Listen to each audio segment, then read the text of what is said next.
welcome back to the Bombastic StarLeague Grand Finals. Joining me in the caster booth today, it's Mr. Ozzy Dahaki. How you doing today, buddy? I'm doing fantastic, Jean. I am excited for another round of these guys going at it, PvP. Yeah, I'm going to be pretty interested to see if Dewalt can, come in a bit stronger today and give Bonyth a much tougher series this time. And I expect he will. Yeah, I don't think it'll be quite like the last time we saw these two guys face off in the earlier bracket where Dewalt was dropped down to the losers. I actually think that this will be a lot more of a tougher showing for both sides, although we do have that 1-0 advantage for Bonyth going forward thanks to the double elimination format. I do think that Bonyth is a slight favorite to win, but I mean, in this year, they've been very neck and neck in particular, so I think it's still very hard to call, and it's more or less a coin flip between these two guys. Yeah, for sure.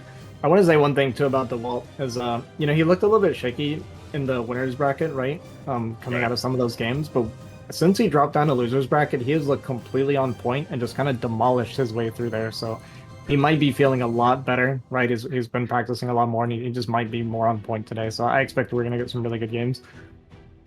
No, I think so too. And look at these guys; they've just got such a stellar record. All things considered, they've been around for a long time. You can see Bonyth has just been farming gold medals. Dewalt, a teeny tiny bit of a king of silver there, but I think the main obstacle has been Bonyth for him securing more of those gold medals, and he could pick up another one here today.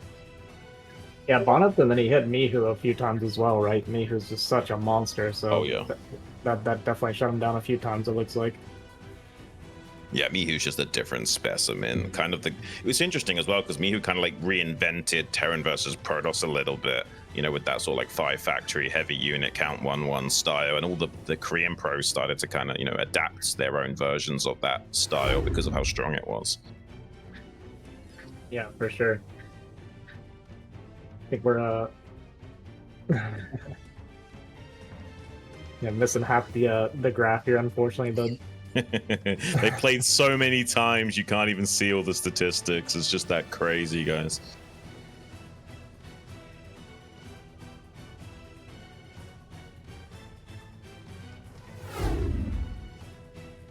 Yeah, for sure. Okay, so first map gonna be Polestar picked by Dewalt, Eclipse then by Bonyth, Dominator, Death Valley, Metropolis, Deja Vu, Radon, and finally Eclipse if we get that far. This would be interesting to see what both players have got planned for either of these maps. It's kind of hard to say for sure, but one thing I would like to point out is that I'm really super stoked that we've got Death Valley in game number 4. That's going to be a guaranteed banger of a match. Yeah, pretty early on, so that's really, to me, the most interesting one for sure. When it comes to PvP, like map picks and stuff, it's a relatively balanced matchup, right? So the map picks don't tend to matter a whole lot. But definitely Death Valley, I mean, something like that can easily create some weirdness. So I think that's definitely where we're going to see some opportunity for creativity. Right, yeah, I don't think that it'll be quite like some of these other games will go. Maps like Polestar and Metropolis, Radon, they kind of like favor a more standard approach to the mirror matchup. There's a few maps in there like Dominator kind of favoring, a little bit more of a different flavor, kind of more likely to go for like a proxy 2-gate or a 3-gate goon kind of play. That's always possible in maps like that. Yeah, you actually see, even at the pro level, you see 2-gate pretty often, I think, on Dominator. Right. Center gates and stuff, right? I do think it's interesting. I'll be curious to see if Bonyth does go for his 3-zealot build on Dominator. It's one of those maps where it's like good because of the reverse ramp, but also bad because of the reverse ramp, because it means you can't really defend your ramp with goons if the 3-zealot doesn't do very well.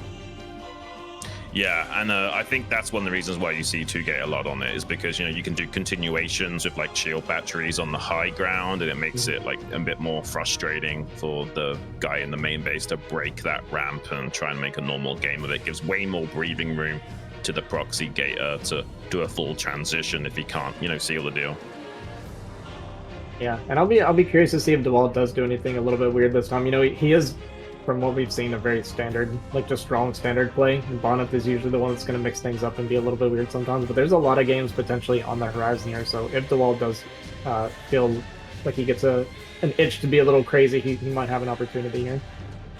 Yeah, I'm curious if like either one of these guys wants to experiment much, or does say Bonyth feel really confident that he's going to take this one down with his usual micro.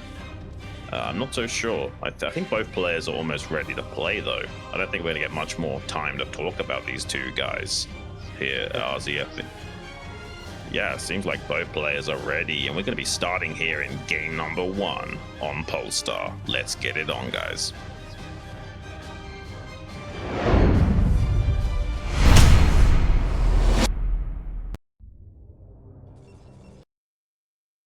We have here, spawning in the bottom left, as the red Protoss, very handsome nerd indeed, hailing from Poland, is Bonyth.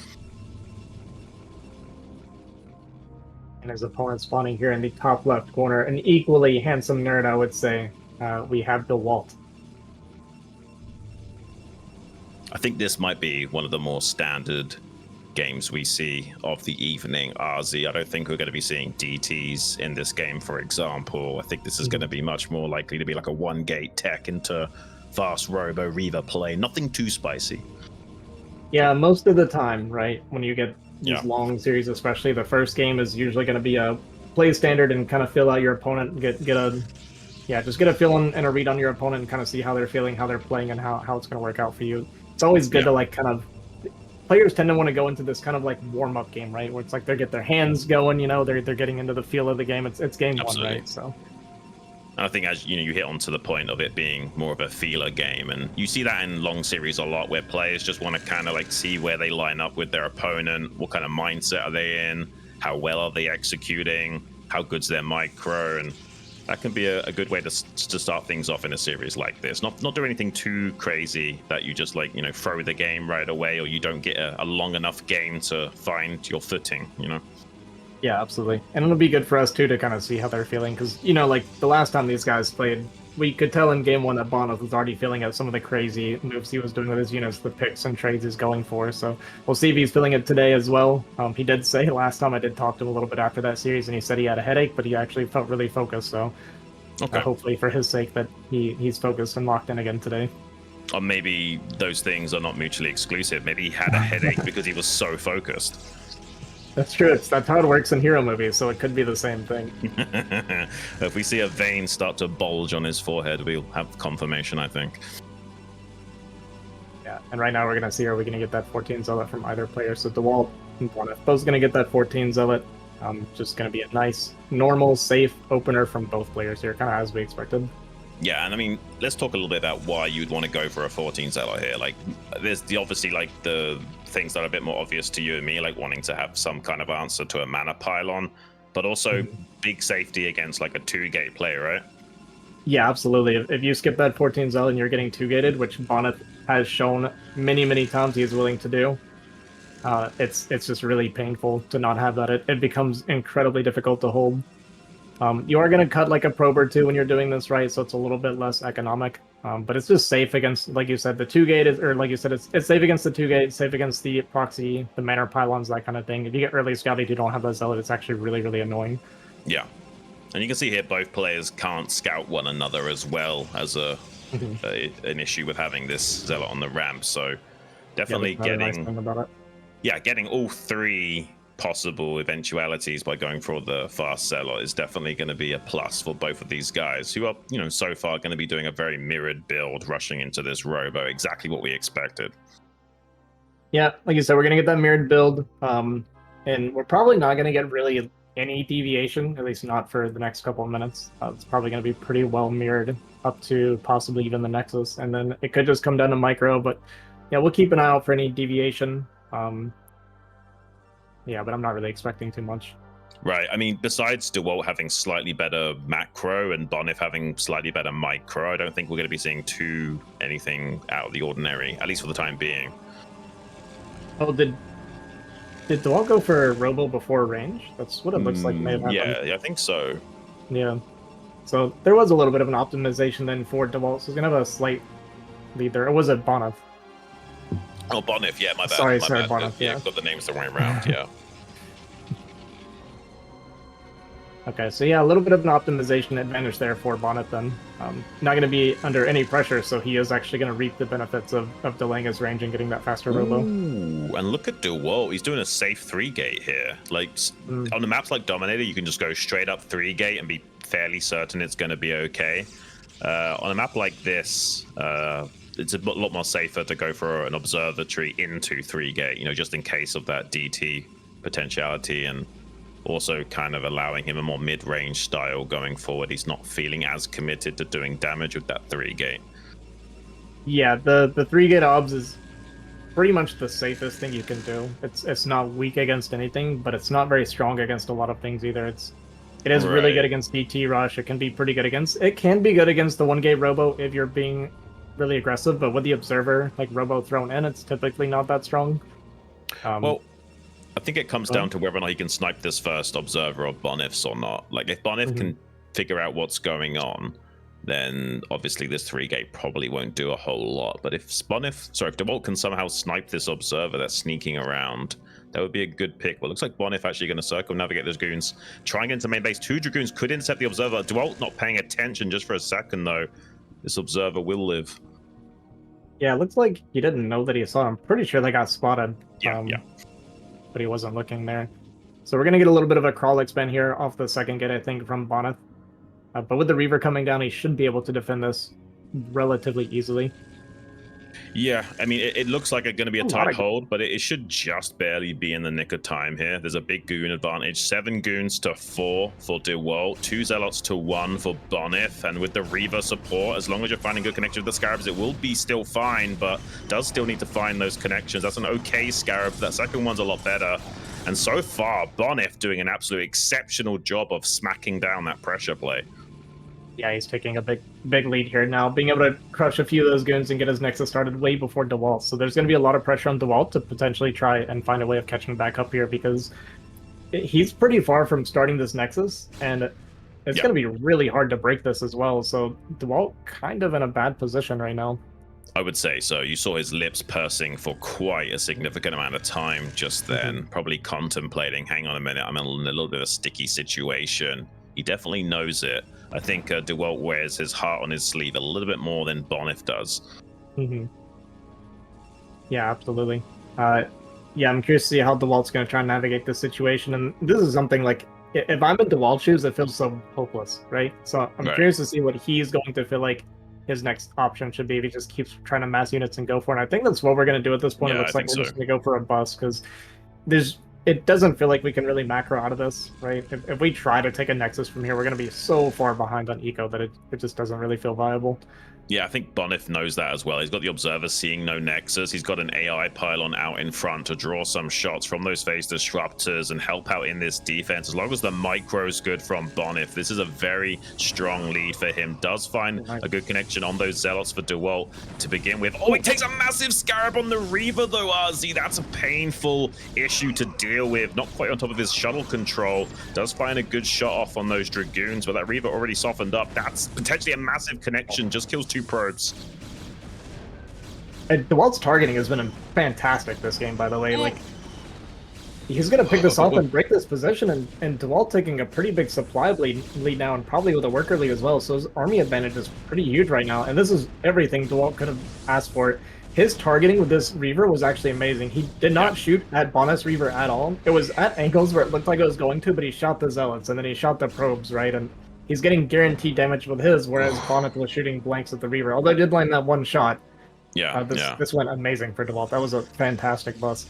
Yeah, there was one initial blunder where he took a shot on the Reaver for free because his shuttle was out of position, but besides that, that went fantastic for Dewalt, and he's already getting some more shell damage. A little bit of desperation from Bonyth trying to snipe that Reaver. Does take it down to 1 shot. Can he get it?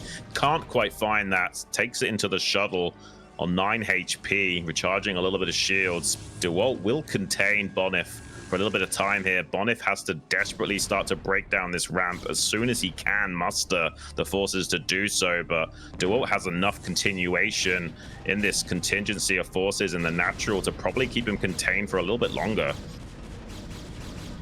Yeah, Dewalt doing a great job microing his Reaver back and forth and not taking too much damage. That he did get that one shot that splashed him because it was aiming for the goon, so that did throw him off a little bit. Nice little pop there from Bonyth, and we're gonna see this kind of back and forth Reaver micro here, kind of threatening the shuttle, threatening the goons. Oh, some great target firing from Dewalt, taking that Reaver down low. Luckily, Bonyth picking it up in the nick of time. It's got like 2 or 3 shots left remaining on it. Does type the shuttle out though. Amazing pick for Dewalt.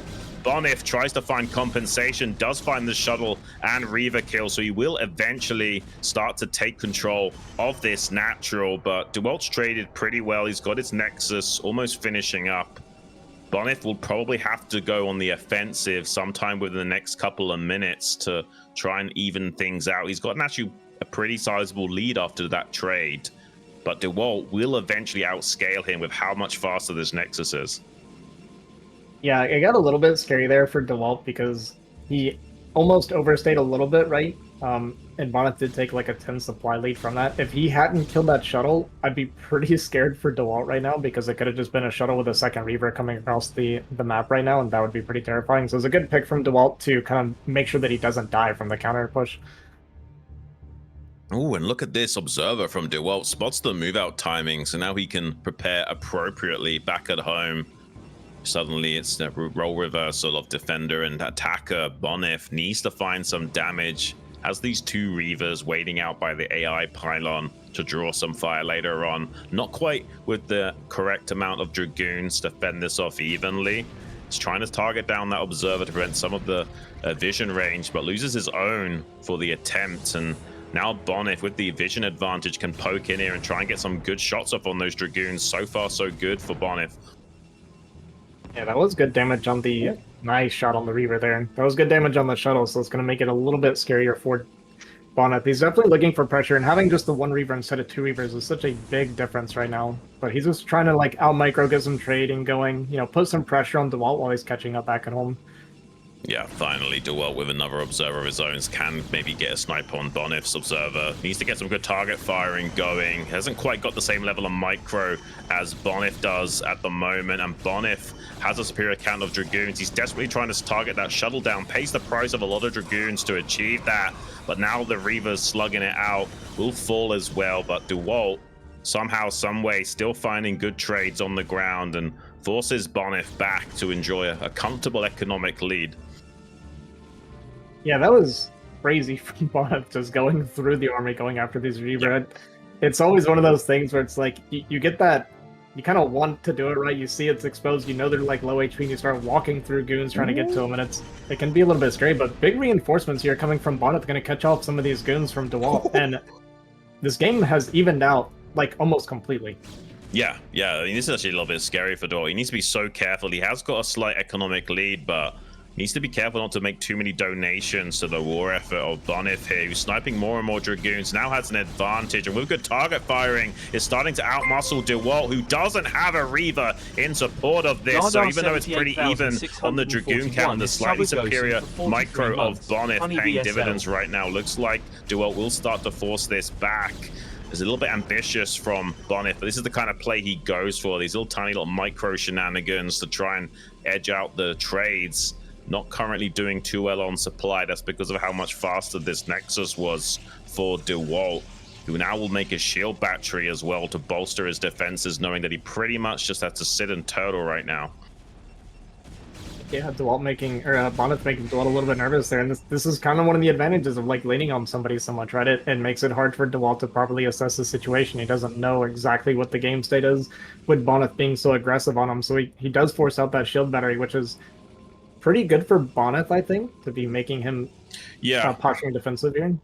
Plus, it makes it harder for you to maneuver and position your Dragoons accordingly. Like, it shuts down some potential arcs and the amount of units you can squeeze out of your base in a hurry. Makes it a little bit more tricky to navigate in that natural expansion, despite providing some shield recharge. He's got some Dragoons out on the periphery, isolated from his main force. Bonyth could try and drive a wedge between those and exploit that. has a lot of Dragoons rallied up here. Does take a little bit of splash damage on one of those Reavers, but takes out Dewalt's Reaver in turn. So that's great compensation. Now can start to lay siege to Dewalt. As you can see, that shield battery makes it a little bit more awkward to push forward with your Dragoons. Starting to come down from the northern flank as well. Takes out Dewalt's Observer. So vision advantage now for Bonyth to continue this onslaught. Yeah, Bonyth pushing in like at the perfect timing here. He had picked off that shuttle from Dewalt, and Dewalt didn't have his own shuttle, and in that brief moment, Bonyth took a huge advantage, like took advantage of that and got a great trade, killing the Reaver, killing a few goons, getting a lot of damage on these buildings up here, and Dewalt is definitely feeling the pressure right now. Yeah, this is great for Bonyth. He's got full vision as well ahead of time, so he knows how to position his units and target fire accordingly. Getting some great connections on those packs of Dragoons. Dewalt surging forward, trying to find a pick on that. Unable to successfully do so. And Bonyth currently out-trading Dewalt in this game. Has got a lot of damage sustained onto those two Reavers, but the war effort so far has been paying off for Bonyth. He just needs to keep streaming units up here and microing well. Let's see if he can still achieve that. Has a little bit of a difficulty in picking up those two Reavers, though. They were slightly too far split and couldn't get either of them into the shuttle quick enough. Dewalt pounces on that, now forcing Bonyth back to the high ground. We'll be able to trade well with the Dragoons with that high ground advantage. Dewalt needs to be careful to micro his own Reavers. Takes a loss of one. Now starting to micro the second remaining Reaver. It's on dangerously low HP. Shuttle goes down. Despite all that craziness, somehow Bonyth already trading out ahead of schedule. And I don't think Dewalt's feeling too happy about that. No, absolutely not. Bonyth has been, he cut a ton of workers. He's way down on eco, but he's been getting so much value out microing Dewalt right now. But we do have this additional Reaver coming down, going to defend it. It looks like this is barely going to push Bonyth back, but there's more reinforcements coming across the map, John. I don't know if he holds on. Oh my gosh, he's got the Reaver. He's got the Reaver in the shuttle. This Reaver's dead in the water. Ozzy! Wow. Bonyth has done it, I think. GG is called, and Bonyth with a commanding victory in game number 1, putting him already ahead in this series 2-0. That's such a confidence and momentum shift for Bonyth going forward, Ozzy. Yeah, absolutely. I mean, it's just more of the same, right? Bonyth's micro so strong. It's so fascinating to watch. He made one blunder, it felt like, this entire game, where he kind of made a mistake failing to pick up his Reaver and ended up losing those two Reavers, but it didn't matter. His trading before that had been so good, he was just able to overwhelm him despite that. I think like the main issue there was Dewalt was always like hooing and hawing about what he should do. It was always like, do I stay in turtle or do I push out and challenge? And it was almost like Bonyth was just hoping that he would, push out and challenge the moment he won a fight. And then Bonyth would just capitalize on that with his reinforcements, just, pouncing on top of those opportunities. If Dewalt had stayed in his natural just a little bit more in that game and bided his time, maybe he wouldn't have quite gone that way.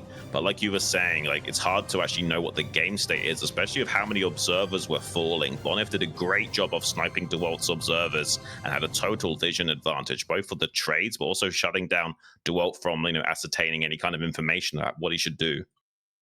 Yeah, there was also a decision that Dewalt kept making that I noticed that kind of kept biting him in the butt there, where he kept going to 2 Reaver before shuttle, whereas Bonyth, if he lost his shuttle, would go Reaver shuttle, right? And we kept seeing where Dewalt would have more Reavers, but he wouldn't have a shuttle, and Bonyth kept taking advantage of that lack of shuttle micro, right? Being able to get free damage on the Reavers and free damage on the goons. Right.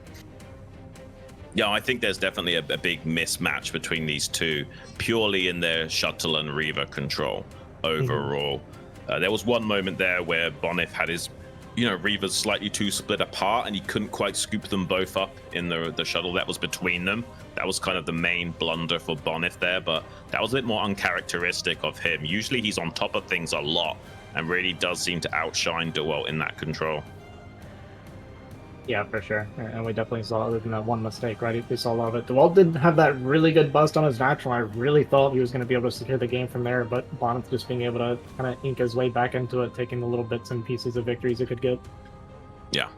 Well, I think both players are ready, guys. So we're going to be jumping right into game number 2 on Eclipse. Let's get it started.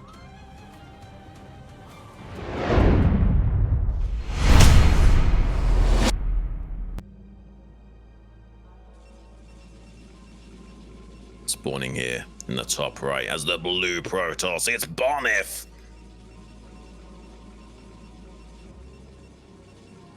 opponent here in the bottom left, we have Dewalt down 0-2, feeling the pressure already very early in this series. Yeah, he's going to have to do some heavy lifting here. Digging deep. You can already see him squirming a little bit in his chair, feeling a little bit uncomfortable. And we've certainly been there, Ozzy. We know what it's like when you can't quite feel your 100% and play to the best of your ability. And, you know, when you like play a little bit off kilter, 1 or 2 games, it kind of throws you off performing in the future games. And part of the skill in StarCraft is that mentality of not letting it get under your skin and, you know, just, you know, playing with a clean slate each time. But that's easier said than done, right? Yeah, much easier said than done. I mean, I usually don't make it past 1 game before I'm done mentally for the day, so, and I pretty much never recover. So, yeah, definitely mental fortitude is a huge part of this game. Like, anybody that plays this game understands that. And it's hard, too. When you're going down, like, a few games, it is so hard to mentally recover and pull it back. That's why I'm always so impressed when I see high-level players going down, like, 0-3 in a best-of-7 or something and coming back and reverse sweeping. Like, to me, it just seems like the morale has got to be so low, but yeah, mental strength is just so important in this game. I think that's one of the reasons this is a lot more like poker than it is chess. It's not just because there's incomplete information and there's, you know, ranges of play. I think it also does come down to that mind game a lot and your ability to, you know, not tilt when the swing doesn't go your way. And I think that plays out a lot, especially at the pro level or any kind of competitive level in Broodwar. You usually see the players that are less affected really shine. Yeah, we're seeing a slight advantage here for Bonyth for 2 reasons. He's got the right side mining, but Dewalt also went for much earlier scout. I think he wanted to just make sure that Bonyth wasn't doing anything weird, right? And I've mentioned this before. This is the kind of the advantage of having multiple builds under your belt like this, is your opponent has to worry about it much more than you have to worry about it, right? So Bonyth can comfortably go for these later scouts, knows that he's going to be like a 14 zealot that's going to block the ramp or anything. Whereas Dewalt, he's going a little bit early because it's like, I want to know if you're going 2-gate or not. Yeah, and Dewalt's actually cutting the Zealot. Like, he's just saying, okay, if you're going to mana pile on me, so be it. I'm just going to squeeze out my buildings a little bit quicker here. And maybe he's hoping he can edge out on Bonyth a little bit. Yeah, I mean, Bonyth is kind of a cookie-cutter guy. He doesn't have too many variations, I would say. He does lean heavily on his micro-affinity to carry himself in games.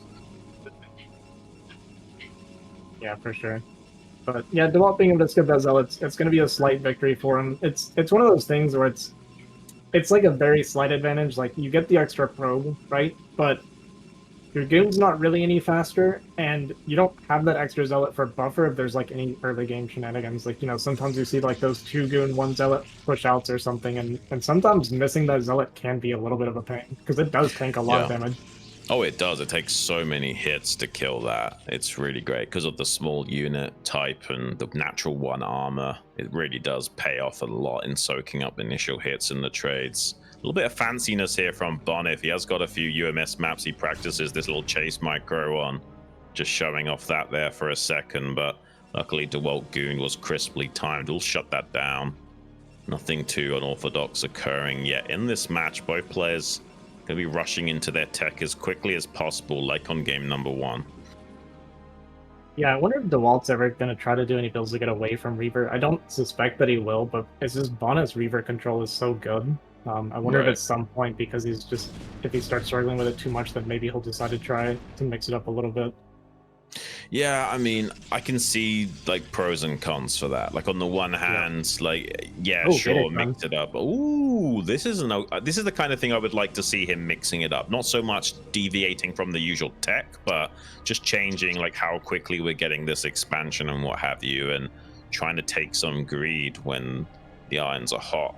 And I think that this might be a great way of playing against someone like Bonyth. I agree with you that he just has a slightly inferior Reaver control, but I also like this approach to the game where he's leaning less on his early game Reaver. He'll still probably make them, but initially will rely predominantly on just pure Dragoon and an earlier expansion timing to get a boon in his economy.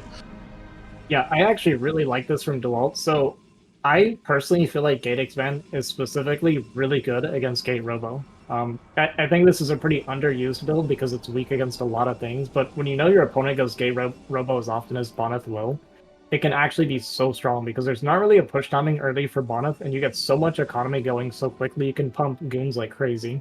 Oh yeah. No, and it doesn't really matter that they have Reavers at that point, even if the Bonyth does have fancy Reaver control. If he just gets out-muscled by Dewalt having like 6 more Dragoons that can just run in and target the shuttle down, that Reaver micro won't help you out enough. And we might see that happen here. Dewalt just might out-muscle Bonyth and, you know, perform a massive arc of a contain here and keep Bonyth on 2 bases, and either Dewalt can secure a third to checkmate him or pull the trigger on a massive attack. It's definitely possible. Yeah, he's bumping a lot again. And this is, you know, a little bit of a metagaming from Dewalt, and I like it. I love seeing it because it's with such a late robo, and this is defensive gate expand into 3 gate. It's like, I know you don't make DTs, right? You're going to go for Reaver build, but we have a fight breaking out here that does not look good for Dewalt, I think. Yeah, I mean, he actually just kind of suicided a goon to start the fight to try and seize the high ground from Bonyth, and this one single Zealot is going to help out a lot in this final calculation. And as long, oh, he does actually get the Dragoon. That's not too bad for Dewalt, but this fight did still go Bonyth's way when all things said and done. Dewalt has to hold and not take any damage as a follow-up to make this worth it. And he might not. He might just take a lot of damage now with Bonyth already going to start knocking on this door. I think he's completely fine, actually. He's got the 3-gate production, so he's going to hold on. I was afraid there was going to be Reaver behind this, but Bonyth only just now starting his robo, actually. So Dewalt's going to be able to hold, and I think Bonyth is just now getting the news, right, that this was a gate expand. Because he would click those minerals and be like, well, he's been mining for a while. Yeah, okay. I mean, that third Dragoon came down the ramp just in the nick of time as well to make sure there was no shenanigans. So yeah, this does actually look a lot better for Dewalt than I initially anticipated. Have got a few more Dragoons arriving for Bonyth, but not probably enough to challenge this. Still has that Zealot to soak up a few shots, and maybe he can go for some trades here. Dewalt with a little bit of cockiness wants to poke out and then retreat back to the safety of this shield battery to keep recharging and refreshing the HP of these Dragoons and force Bonyth back. He succeeded in doing so for the time being. Bonyth taking his expansion belatedly behind this, and Dewalt enjoying a comfortable lead in this early game. Yeah, his economy is really, really far ahead. Man, I'm actually amazed at how aggressive Dewalt's being. I think he's worried about the goon count getting too high for when the Reavers show up, so he's trading a little bit more aggressively than I would have expected him to. But we got that extra gateway on the way for Dewalt. He's been mining a lot longer than Bonyth, and his probe count is pretty massive. We also saw a rare misclick from Bonyth during that fight. He actually did a full volley on a pylon, so I wonder if Bonyth maybe feeling a little bit off, because now we've seen a couple mistakes from him, but we'll keep an eye on that. I mean, he's had a 2-0 lead to enjoy presently after winning game number 1. This might be a bit of an equalizer match for Dewalt. It does look very Dewalt favored for the time being. Bonyth will have to do a lot of fancy shenanigans to overcome the deficit he's currently in. He's just straight up behind in economy. You can see only 2 gateways worth of production for him. Doubling that is Dewalt with more to show for it. And it'd be really tough for Bonyth to out macro him. So he's going to have to rely purely on micro to overcome that deficit at the moment. And Dewalt already feeling confident and wanting to take this high ground away. Reavers out on the map before Bonyth. This actually is looking pretty rough for Bonyth. That eco advantage is going to be kicking in for Dewalt. And like you said, he's already got his gateway production online, and his probe count is exactly where he wants it. So he can just focus purely on units here and just try to muscle his way up this ramp. Yeah, I mean, the only hope for Bonyth here was to, like, you know, utilize the high ground to low ground transitions to buy a bit of time and maybe trade off a goon or 2 for free, and had his Reavers out in a much more timely fashion. But as it stands, the shuttle is out just as Dewalt starts knocking on the door.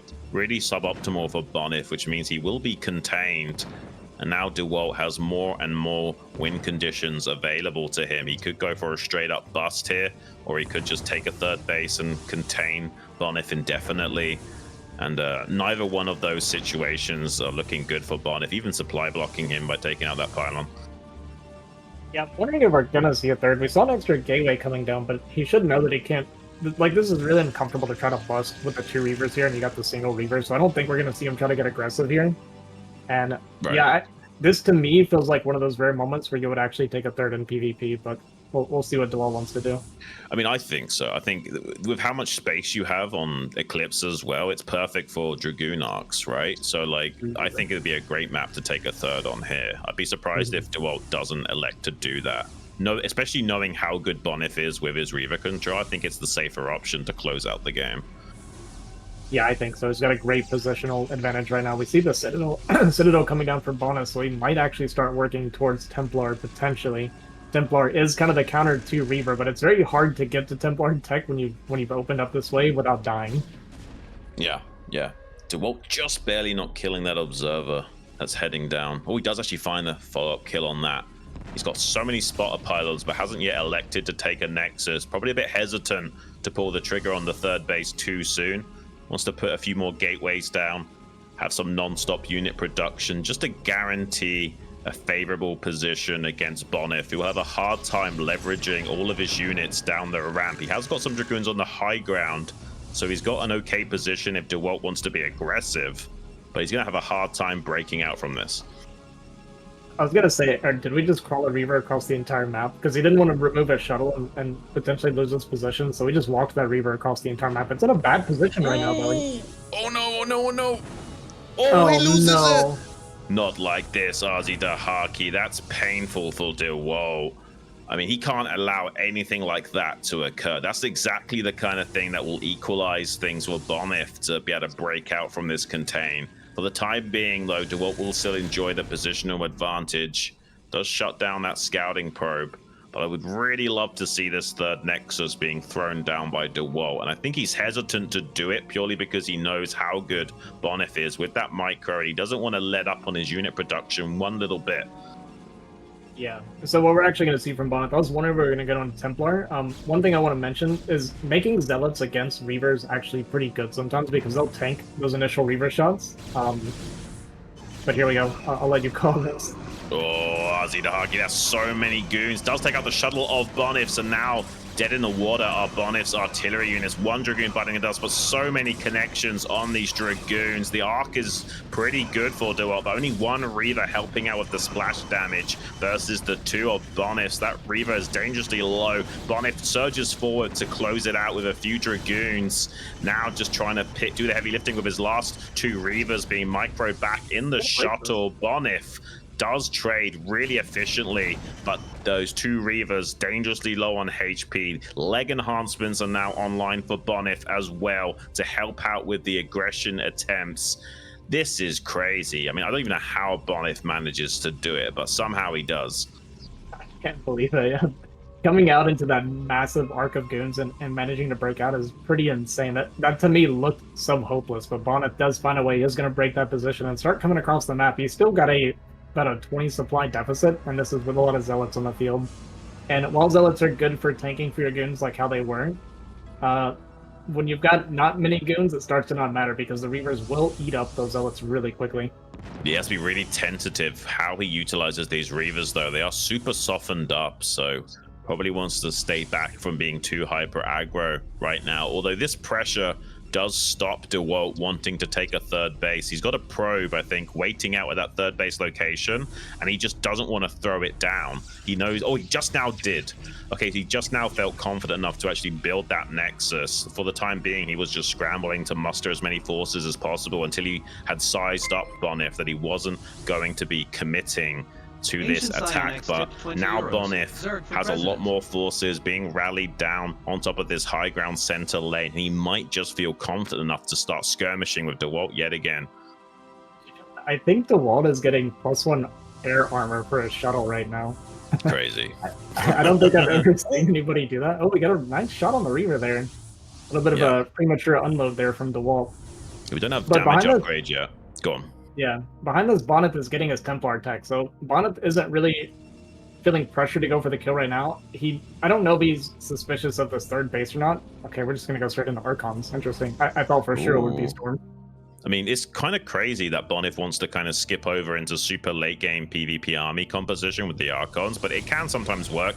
But usually you're going for that to like counter mass Zealots. We'll have to wait and see how much value they provide.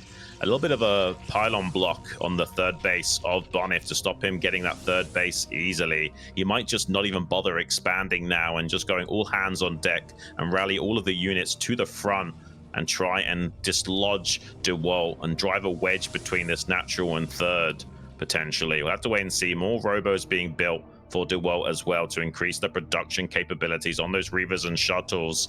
Dewalt probably wants to rotate round to the natural now to kind of distract Dewalt. He has responded to that, seen it with the Observer, and probably will shut this down. The Reaver for this too. And He it's even blocks the gonna Scarab. down. He blocks the Scarab with the Goons. That was really well played from Dewalt. Really well played. Yeah, things looking a little scary for Bonyth. I really don't know what made us go into Archon here. I'd love to pick his brain about why he went Archon instead of Storm against Masku and Reaver. Oh my god, we just killed the Reavers. I mean, this is a pretty big deal for Bonyth. He has the tempo advantage. Yeah, I'm a little bit confused as well. Maybe he just didn't want to wait for the storm, wanted to try and get the attack and the tempo going right away. The two slugged out Reavers making their way from the rally point. It's a massive arc for Dewalt to utilize, though. And those Archons are not doing much besides soaking up some shots because there's not that many Zealots to chew through from Dewalt's side of things. So definitely not getting the value that they were looking for in this game. And eventually, Bonyth did dry up a little bit in his army count. You can see the supplies right now are very misleading because like it's hard, the probe saturation for Dewalt is quite high, and Bonyth hasn't taken a third base yet, so it's kind of hard to say who's got the biggest army count based on supplies alone. But it seems like Bonyth feels confident enough that he can isolate this army at the third base and start to pressure it. 3 Reavers are available to him to do so. Dewalt really has to be on top of his shuttle micro now to not allow this army to encroach on his positions any longer. He's kind of like driven from his control of outside of his natural. The wedge between the natural and the third was accomplished by Bonyth, which was the game plan. And now he can start to lay siege to the natural, Ozzy. This is really scary. There's a lot of units coming in from Bonyth, but we do have extra Reavers coming out from this double robo. We're going to see if Dewalt can potentially hold on. We have the flank coming in from this third. He is going to try to push this back and lead this with the Reavers. So great adjustment from Bonyth to avoid the flank. If Dewalt holds on, then his economy is going to take over. But man, it looks really hard to hold here. Yeah, no, this is a great game plan from Bonyth, making it much more... Oh, he does kill some Reavers, though. That's definitely the start of the comeback that Dewalt needs to push this guy out from this rally point area. He needs to seize control back towards that third base so he can get out onto the map and set up some favorable trades. But Bonyth knows he needs to keep this wedge between the natural and the third to have a strong chance of trading well in this game. There's a small counterattack going to Bonyth's third base right now. I don't think there's anything to defend it, just one single Zealot. Bonyth might be a little bit of trouble there, trying to secure his own third base while maintaining this position at the rally point area. He's going to lose a lot of probes here, Ozzy. Yeah, Bonyth's starting to take over. I was really worried for Bonyth for a second when he lost that shuttle with the 2 Reavers, and it did get really sketchy. We don't have an observer here. Okay, it's coming now. I was about to say, we're going to lose these Reavers, man.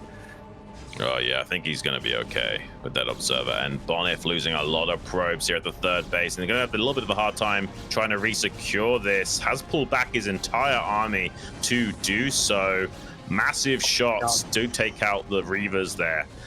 Kind of unbelievable what we're seeing in this game. Bonyth really drying up on supply overall. This counterattack was great for Dewalt. It's given him so much more breathing room and delayed the time that Bonyth could mine from this third base so significantly. He's still just now transferring probes to that third base to start mining, while Dewalt had this third base for so long. Yeah, we're gonna be microing against the Scarab here. We're actually gonna be able to kill the Reaver potentially. If nothing else, we're making them spend so much money on the Scarabs, right? This is how we're gonna drive the Dewalt out. Oh, it's crazy. If only he clicked on the Reaver and saw that it ran out of Scarabs and could go in there and finish it off. That was hilarious, man. Yes, it's amazing that that's what you choose to focus on at this point in the game, right? Like, talk about priorities. But it looks like Dewalt wants to try and drive it home now. He's got such a lead, but most of that is in probe. So kind of similar on army value. Still a pretty significant army lead for Dewalt, and a massive counterattack in the natural with the Reavers as well. Devastating the probe line. Does manage to evacuate the majority of those, but it's forcing the attention of Bonyth to for Dewalt to Bonyth to come back and defend against this, and this making the win condition easier and easier for Dewalt, because even if he loses the majority of his forces, it's not that big of deal. As long as he trades with like roughly a 40% efficiency rating, and killing this Nexus as well would be great compensation. He's going to rotate the shuttle into the main base and kind of force Bonyth to micro on 2 fronts. He does kill the Nexus. As long as these units kill a few of the army of Bonyth, it doesn't really matter that they're all going to die here. As long as he trades with any kind of efficiency rating, this is paying off in a big way for Dewalt. Yeah, it's one of those moments where any trade is kind of a good trade because you're out mining by so much, but he is dried up on his natural as well, so mining's actually relatively even, so that it's a little bit scary of a trade. Bonyth did something that was really cute that made a huge difference. Dewalt tried to go up that ramp, but he had made a DT and plugged the ramp, so Dewalt could not get the trade that he was looking for. Yeah.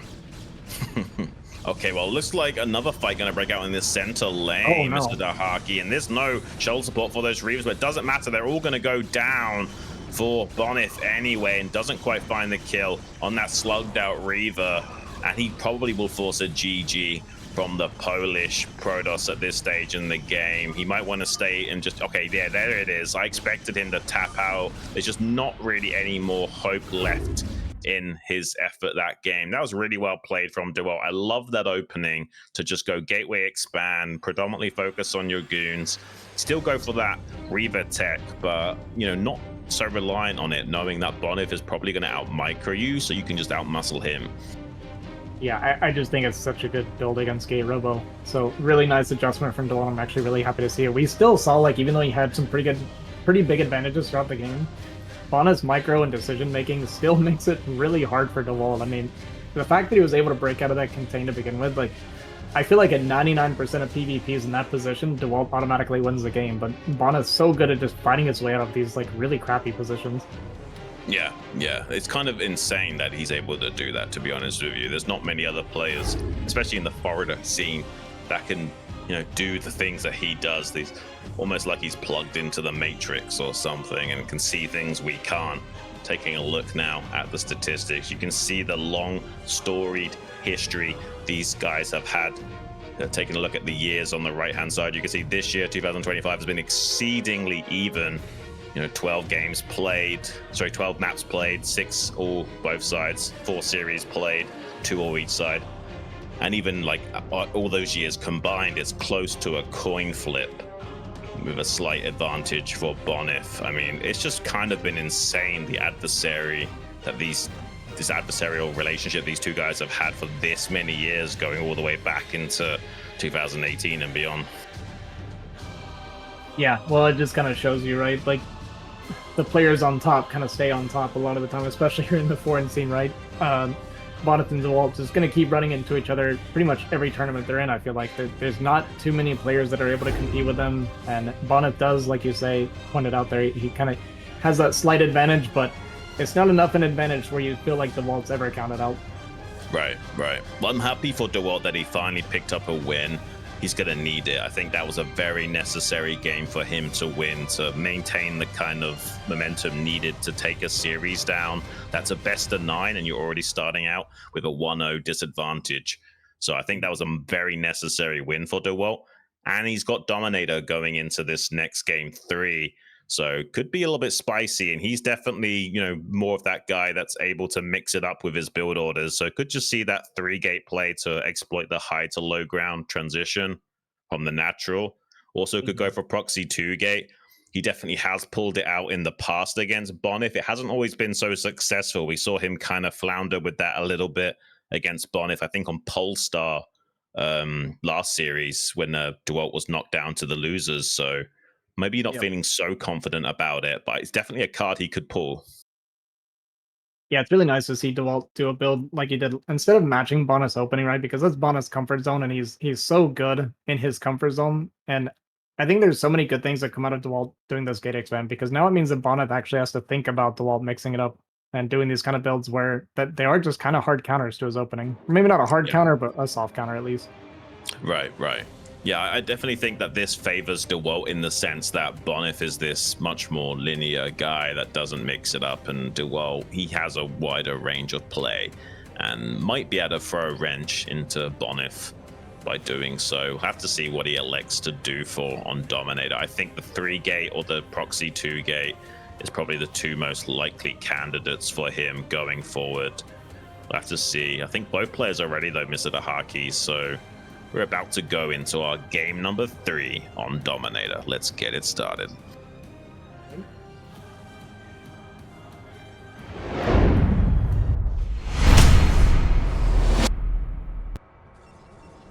I'm spawning over here in the center right as the blue Protoss, currently 2-1 up. It's Bonyth.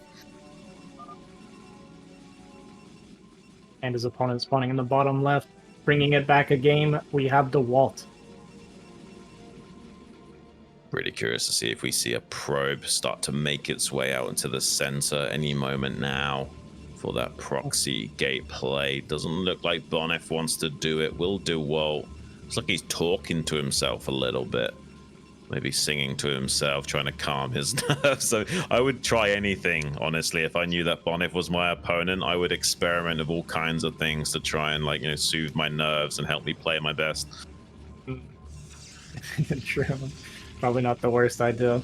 Maybe Dewalt feeling himself a little bit after that win. Maybe this is we're in a good mood now when we're talking to ourselves, right? Usually you see them muttering and it's because they're like upset or triggered, but right. Dewalt having a little bit of pep, you know, maybe he's feeling good, readjusting in our chair, trying to lock in here, I think. I hope so, and I hope he's feeling a bit of vigor as well up to that performance, because it was a pretty confident win that he was able to find in the end. And I wonder if it is going to be this 3-gate play that we might be suspecting, at least out of one of these guys. I do think it's such a strong play on this map. We'll have to wait and see if they do elect to go for that, or whether or not they're so crazy confident that both players just play 1 gate robo again. That would be kind of insane, but I guess it is possible. It's possible for sure. I mean, Dewalt had a pretty nice win last game. We'll see if he wants to try and match Bonyth. I do think matching Bonyth is a bad idea because he's Agreed. just, like I said, he's so good at what he does. I think mixing it up is definitely Dewalt's best bet. But there's also a little bit of pride there, right? Tip 20 you don't know euros. if maybe he was like, you know what, I got that win off of you, it felt good, but you're not really better than me at Reaver Micro, okay? Let me prove it to you. Yeah, seems I know like I get like Dewalt, that. seems like Dewalt is the one, by the way, checking for the center. Like, he was suspicious of Bonyth 2-gating. I think Bonyth is one of the least likely candidates to proxy 2-gate than pretty much any other Protoss we have in the BSL. Yeah, possibly. Yeah, we'll see. What were the openers? I wasn't paying attention. Did anybody skip 14 Zealot? It looks like I can't really tell actually looking at supply here. I actually wasn't paying enough attention either. Maybe Bonyth didn't. There's the Zealot popping out for him. Maybe Dewalt did, and he's elected to just optimize pro production and skip over that initial Zealot. It seems like that's the case. Yeah, looks like that's what we got going on. So he did skip the Zealot. So he's going to be up like a probe or two. And yeah, maybe this is just a slight advantage he's pretty comfortable with. We got to be a little bit careful. This probe is getting really low. One more shot. Okay, doesn't quite get it. Yeah, that probe on 3 HP almost bit the dust of the particle beam of Bonyth, showing a lot more activity.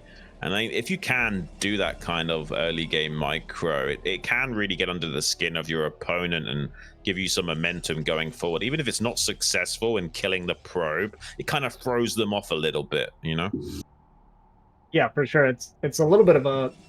I don't know how other players feel about it, but anytime I'm forced to like pull off of gas to like attack a worker and then it runs away from me, I feel like I lost, right? I feel like I lost some sort of like mental battle there, and I yeah, it's a little bit embarrassing almost. Oh, okay, here we go. Ooh, and look at this, the 3-gate from Bonyth like we expected, but hang on, Dewalt throws down a Citadel of a Dun, probably wanting to go straight into fast DT play, and that's one of the biggest weaknesses of going for this 3-gate play, is that they could just rush DTs. Sometimes you can go for a safe 3-gate by going, you know, robo first into observer. We saw that previously, but I mean, this time around, do you think that this is going to punish Bonyth, or will he have something planned to defend against this? I think Bonyth is in trouble here. It looks like what Bonyth is going for is he's going for very heavy aggression. He wants to control this high ground with a big swell of goons. Right. And control the wall, which means we are skipping that robo for as long as possible, which really means that we could easily get cut off guard by these DT. Oh, I think so. We got a strange proxy spotter pylon by Dewalt out towards the center of the map. I'm curious if he plans on proxying anything there, if that's just a spotter pylon. It's definitely a bit of a strange place to put it since it can't see over the other side of that wall. Yeah, that's kind of unique when I would never have thought of putting a spotter pylon there. Now there's going to be a little bit of a scary moment here for Dewalt if Bonyth pushes. So with Bonyth, it's like you want to be a little bit careful. You're afraid of like walking in the high ground because what if he went like 3 gate, right? And you walk into him, then it's just an auto loss. So he's being really cautious about how he's skirting around the edge here. And the longer he takes, the better for Dewalt because there is going to be a window where Dewalt will not be able to defend himself before these DT are out. Yeah, and exactly what you're saying, RZ. Like a few extra seconds is a big deal for Dewalt. It makes all the difference. StarCraft does come down to those tiny little attack windows usually, and sometimes they're only a few seconds wide. So that could close on Bonyth because of him being a little tentative about avoiding the scouting of Dewalt. And now the DTs are out, so you can see the bad news will be arriving for Bonyth. Just as he was starting to seize the high ground control, now he's then going to be in full retreat and trying to scramble back at home. He's going to have to make a Forge and a Robo because the Robo's too slow. So he has to hedge his bets and go Robo, Forge, Cannon. That's such an investment to just maybe survive. Yeah, if he doesn't get damage here, he's going to be super far behind. So you see he's going to force his way down the ramp even though there is this DT on him. Nice Zealot blocking the ramp and buying even more time. Dewalt doing a great job of stalling this out as long as possible, and Bonyth actually going to abandon this. So this is terrible for Dewalt because, or sorry, for Bonyth because Dewalt can easily expand behind this as well. Oh my god, we went on hold position. Yeah, he wasn't on hold position without the Zealot RZ, exactly. Oh, no. And now the cannon's gonna fall. He's only just now finished the Robo. I mean, that's crazy for Bonyth. He's just gonna tap out. GG is called, and Dewalt equalizes the series despite the deficit. Hold the phone. This could go tit for tat all the way to the final set 8, RZ. And we've got some crazy good maps coming up like Death Valley too. This is going to be a really spicy series. Yeah, this is the creativity I wanted to see from Dewalt. So he got a scout in on Bonyth relatively early, right? And he was running around his base and he saw that the Robo was delayed. And I think that was the moment where he decided, hey, I'm going straight to DT because you're not making your usual fast Robo like you do. So he kind of gambled on, this is what it looks like you're doing. I don't think you're rushing Observer. And then this was a great response from Dewalt. I love seeing this from him. Very intellectual play. And it's super meta to go for 3-gate on that map. So it's kind of like suicidal for Bonyth to do that every time. And Dewalt just made him pay the price for that. It was great from Dewalt. The two things he checked for that game was to see if that was a proxy in the center, which it wasn't. And then he tried to identify, is this going to be a 3-gate goon or not? And those were the two main things he was looking for, because those were the two most strongest builds on that map in the early game. And once he identified there was no proxy 2-gate, he was fairly certain it was going to be a 3-gate from Bonyth and just went straight into DTs, and it paid off in such a big way, RZ. Really impressed from Dewalt. And he is showing a superior caliber in terms of his just, range of play and willingness to adapt to whatever the situation calls for.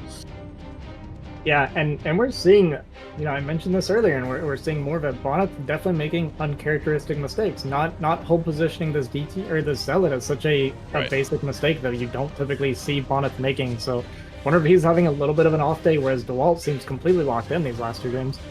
Oh, absolutely. It seems like we're going to be having a bit of role reversal that we saw in that series, which pushed Dewalt down to the loser bracket initially.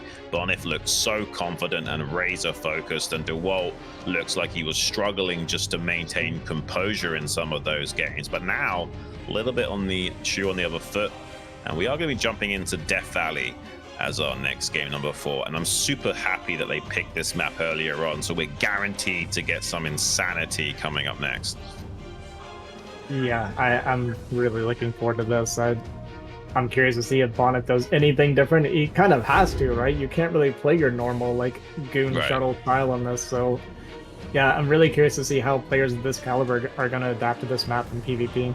I mean, even Arbiters sometimes come out on this map in PvP. It's insane, the range of play that you can go for. And like you say, you could technically play Robo Reaver, but it's just not as strong on this map unless you're already in an advantage position with an earlier expansion timing or something. Can be very difficult to play in an orthodox manner. We'll have to wait and see what these two candidates go for. Both players are ready though, so we're going to be jumping into our game number 4 on Death Valley. Let's get it, guys.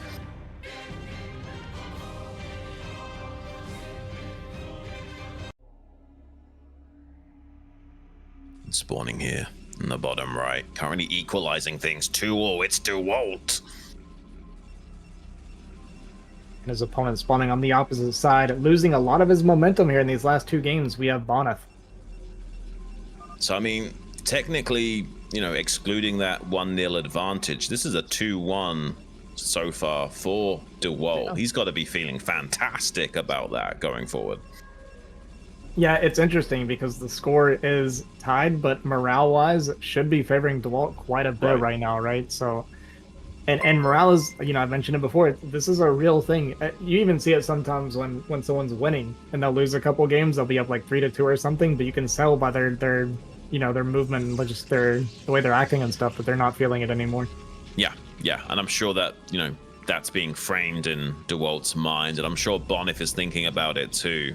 So I'm sure, you know, Bonyth will want to make up those earlier mistakes and try and get that laser focus that's going to be necessary to dispatch Dewalt, who honestly seems much more capable than he did when he faced off against Bonyth earlier in the tournament.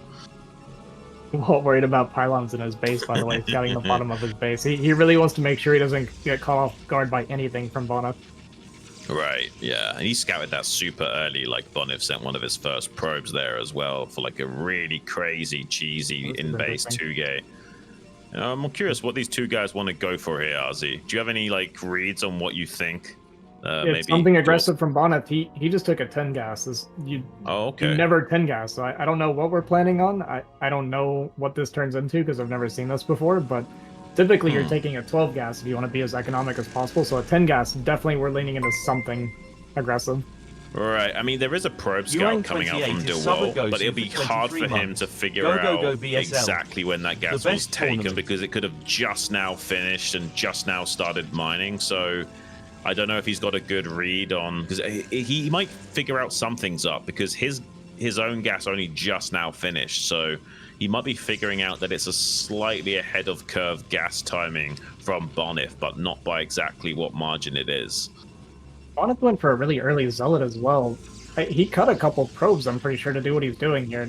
The Zealot's going to come out really early, and Dewalt is skipping his own Zealot again.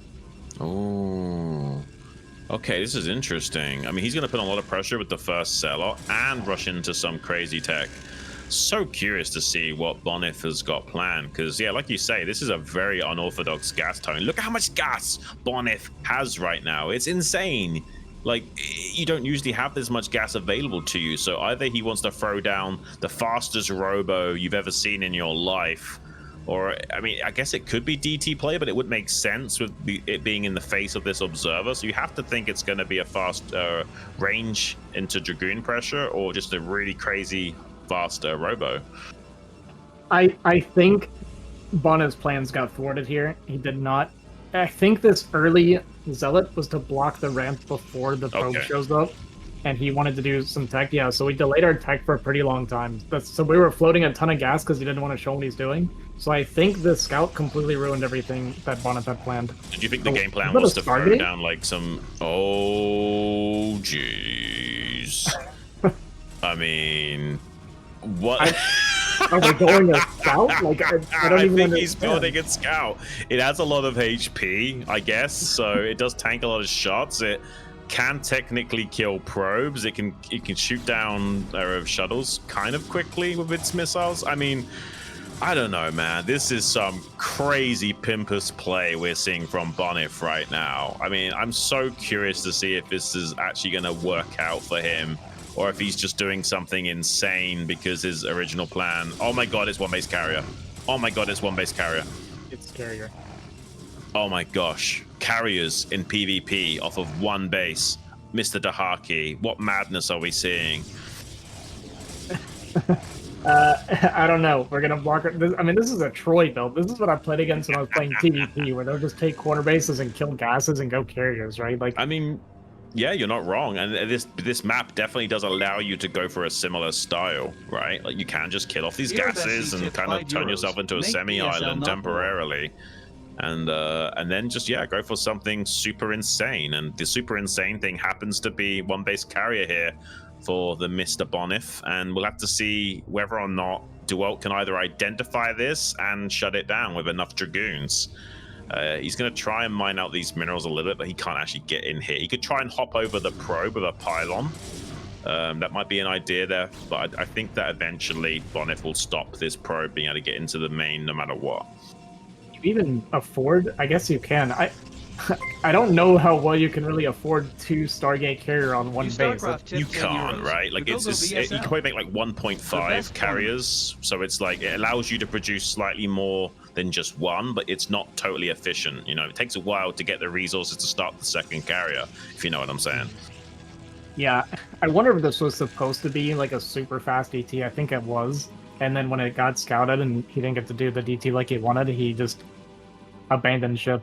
And we're doing this now, so we'll see how this works. I mean, carriers in PvP never seemed that good to me personally.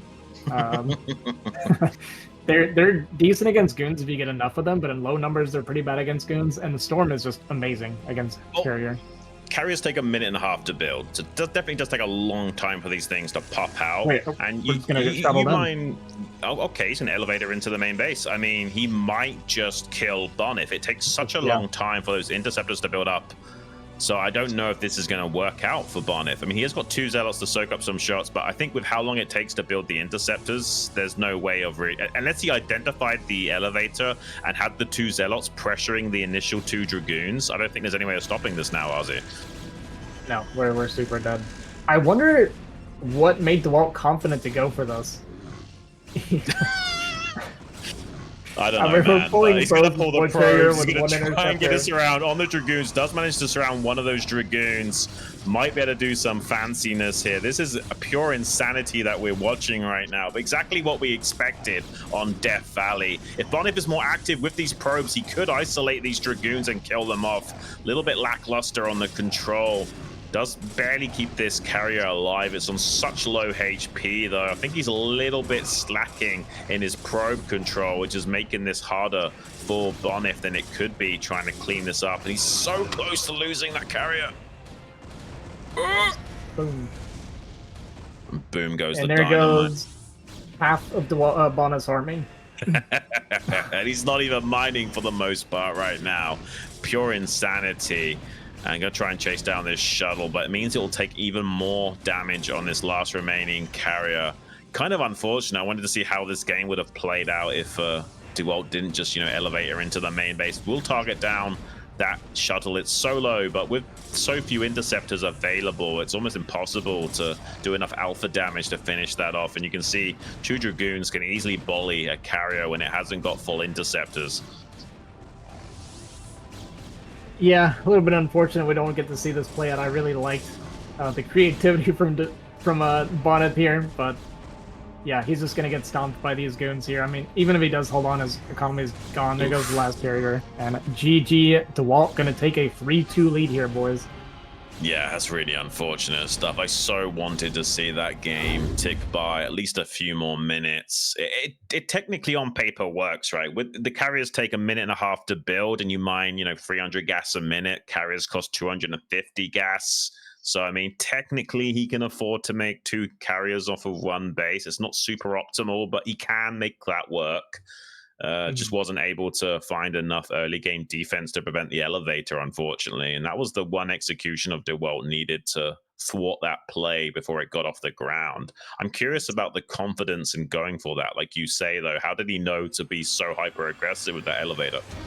Well, that's kind of what I'm saying. Like, other than carrier rush, what is elevator good against against a 1-base Protoss? Like, I can't think of anything else. And I feel like it's the only thing that also could have killed Bonyth in that situation. Like, that's so rough for Bonyth. Yeah. Honestly, no, unironically, like, Dewalt must be like the brainiest guy on the planet. Maybe he saw that early gas and somehow sniffed it out. We saw there was no aggression coming out from Bonyth, and he was like, the one thing this guy must be doing is this. Anything else doesn't make sense. So yeah, kind of absolutely wild. And I'm actually fine to keep going if Mr. Dahaki is. Yeah, I can keep going. Yeah, I'm actually kind of blown away that we got to see carriers that early on in a PvP, but I'm not surprised at all. Like, it is an insane map that calls for all kinds of logic and reasoning, or lack thereof. And we're going to be going into Metropolis as our next map on the chopping block. And I really feel like the pressure is now on Bonyth. He's only got one win on the board, despite having that, grand final winner bracket advantage. So he is 3-2 rather than 3-1. But I mean, still, the momentum is so heavily on Dewalt's side. He's got to be feeling fantastic about this. Just 4 more games to play, and he's already got 3 wins on the board. Yeah, it's been going really well for Dewalt. We'll see if Bonyth can get himself back together here. Yeah, I think both players are ready. So we're going to be jumping straight in to our game number 5 on Metropolis. Let's get it started.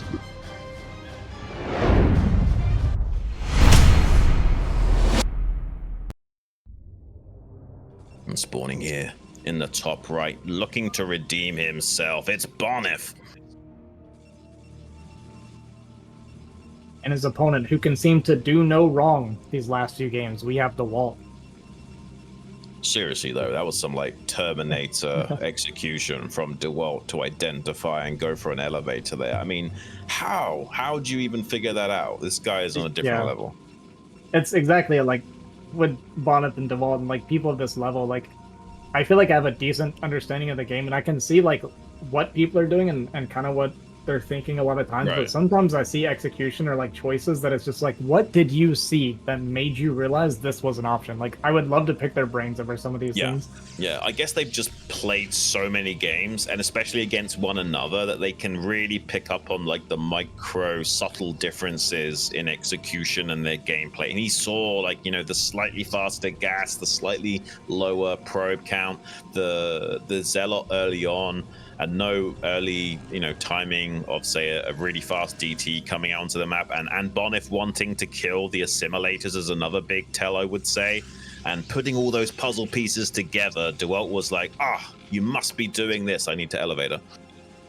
Well, that's it, right? Like, are these guys at the level where, Dewalt was in his base and he's like, hey, your Zealot came out, so many seconds early, and you're missing, like, 2 probes right now. Like, does he see this and start to piece together that something's wrong? And how does he not think it's like DT or something, right? Like, I just need to know these things. Well, I think because he was killing his own assimilators was the big tell. Like, if you were going for DTs, would you be that adamant on killing your own geysers? I don't know. What if it was like a robo and gateway like hidden on the map, right? Because there's so many places you can build stuff in that top right and everything. So, like, this is what my brain would be doing, and this is why I lose so often, because I start trying to cover for every single possibility, and you can't really play that way. Yeah, sometimes you outthink yourself, especially in StarCraft, right? And you want to think one step ahead of your opponent. If you think any further than that, you're literally just outthinking yourself, unfortunately. 22 months. Yep. All right, looks like pretty standard opener. I was gonna say Dewalt did not skip the Zealot for this is the first time in the series, right? We did in the first game, and then now for the work on these last 4 games, now we got the Zealot coming up. Yeah. And I mean, we skipped it a couple of times, I think, when he wasn't super paranoid about a mana pylon or something. But yeah, for the not wanting to skip it over this time on Metropolis, that's a nice pickup. I'm actually kind of shocked he killed the probe there. Like, that's a big miss micro from Bonyth, and Bonyth is parting his lips and sighing a little bit because he knows that that's a big execution issue early on. Like, it might not seem a big deal to you guys at home, but in a mirror matchup, losing a scouting probe that early on is huge. Well, yeah, that probe dies, and now Dewalt could be doing anything, and you will never know, right, what Dewalt's doing behind us. So yeah, he's gonna go straight into a second gateway behind us, so we're gonna potentially see some pressure from Dewalt. Yeah, I mean, not only do you not have any of that information now, but you'll never get that probe back to mining later on as well. So that's a few percentile points gone from your potential economy to boot, as well as having such a painful lack of information. And that will be felt by Bonyth in this game, not just in terms of the obfuscation that Dewalt can now utilize, but also the tempo and like the allowing this to start to get under his skin. Bonyth can't be feeling too comfortable in this series right now. Yeah, I'm starting to worry for Bonyth a little bit. It's so many uncharacteristic mistakes, and I don't think any of this to take away from Dewalt whatsoever. Dewalt is playing fantastic. Right. But yeah, Bonyth definitely seems to be a little bit off his game today, and Dewalt is absolutely crushing him for that. I think it's it exemplifies how on point Dewalt is being, that he's forcing these mistakes from Bonyth, and he's like getting under his skin. Usually Bonyth is cool, calm, and collected, but with how good Dewalt's been playing today, he's been able to find some uncharacteristic mistakes out of Bonyth, and it's not usually always your opponent's fault. Sometimes it's how good you're playing, which is forcing a sense of discomfort out of your opponent, and suddenly they're not able to perform quite at their 100%. Why I think you hit the nail on the head there. Like Bonyth in game one, for instance, was playing perfectly fine, right? We saw his usual form as great micro, great decision making, and I think the mix-ups and plays from Dewalt has really got Bonyth a little bit off kilter. I think so. We'll have to see how it all pans out in this game. So far, nothing too crazy has occurred, but we have got a 2-gate advantage for Dewalt to the 1 gateway of Bonyth, which does allow for some aggression. Currently, though, even on Army, because of the defender's advantage, so it's 4 goons versus 4 goons and 1 zealot apiece on either side. Bonyth wants to secure this natural, but Dewalt just pokes in a little bit and sees what's what. Won't be able to necessarily pull the trigger on going in just yet, but he does now have 1 Dragoon advantage to start to leverage if he so chooses. Yeah, this could be a little bit sketchy for Bonyth. I think he has the Reaver on the way right now. He doesn't want to concede this low ground if he doesn't have to. Great start here, though, for Bonyth with the targeting. Going to get 2 goons down before he loses the 1. Great pullback from Dewalt there, though. Yeah, it's a shame that the Dewalt's Zealot was blocked initially, but I don't think it matters. He will get some good shots off on these goons, but Dewalt still with an advantage. Finally gets another shutdown. Oh no, Bonyth in a little bit of pressure. Now this 2 gateway will force a pro pull from Bonyth. That's a lot of lost mining time. He will actually hold with this Reaver coming out, but it doesn't matter. The damage is being done indirectly with the lack of mining now due to that pro pull. So Dewalt is achieving a lot here. He's forcing some lost economy because of the mining time, and he's slowing down this Nexus timing in the natural while getting his own Nexus up back at home. That pro pull tells me that Bonyth thought this was a 3-gate. If he knew it was 2-gate, I don't think he would have done that. Because there's not enough reinforcements coming in. So he thought he was in danger of dying there. That's why he went for that pro pull, but it was only just a few goons on the low ground. But this is great for Dewalt. This was a 2-gate, not a 3-gate. We have the Nexus coming down behind us after doing eco damage. And he has to be careful with this Observer. I mean, Dewalt was sharking around with his own Observer, trying to see if he can find that. He knows it's en route to his base, but doesn't know quite where it is. Eventually, Bonyth will get the bad news that this Nexus is well underway, and I think you're absolutely spot on, RZ. I think he suspected a 3-gate play, and now he'll definitely pay the price for it. I mean, Bonyth is really up against it. This isn't yet match point for Bonyth. He will still continue on in his tournament life despite losing this match if it does occur, but I mean, being 4-2 down on match point is not a comfortable place to be. Absolutely not. Yeah, we'll see if...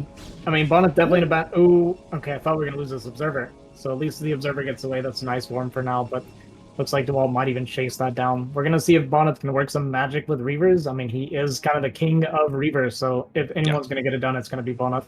And this is a great map for it, right? Let's quickly talk about the massive boot-shaped main bases on Metropolis are really good to exploit with the drop play. That's why you see these spotter pylons for both players out on the periphery, as well as this massive opening behind the mineral line in the natural can be exploited. Oh, this is good for Bonyth, catching an Observer of Dewalt. He's got such a tiny dwindling force compared to the goon muscle of Dewalt, but it doesn't matter with the artillery support of these Reaver Scarabs raining havoc upon those. As long as his unit control is on point, Bonyth will go toe-to-toe with Dewalt in the center of the board, who has 2 Reavers, but not yet the shuttle for mobility.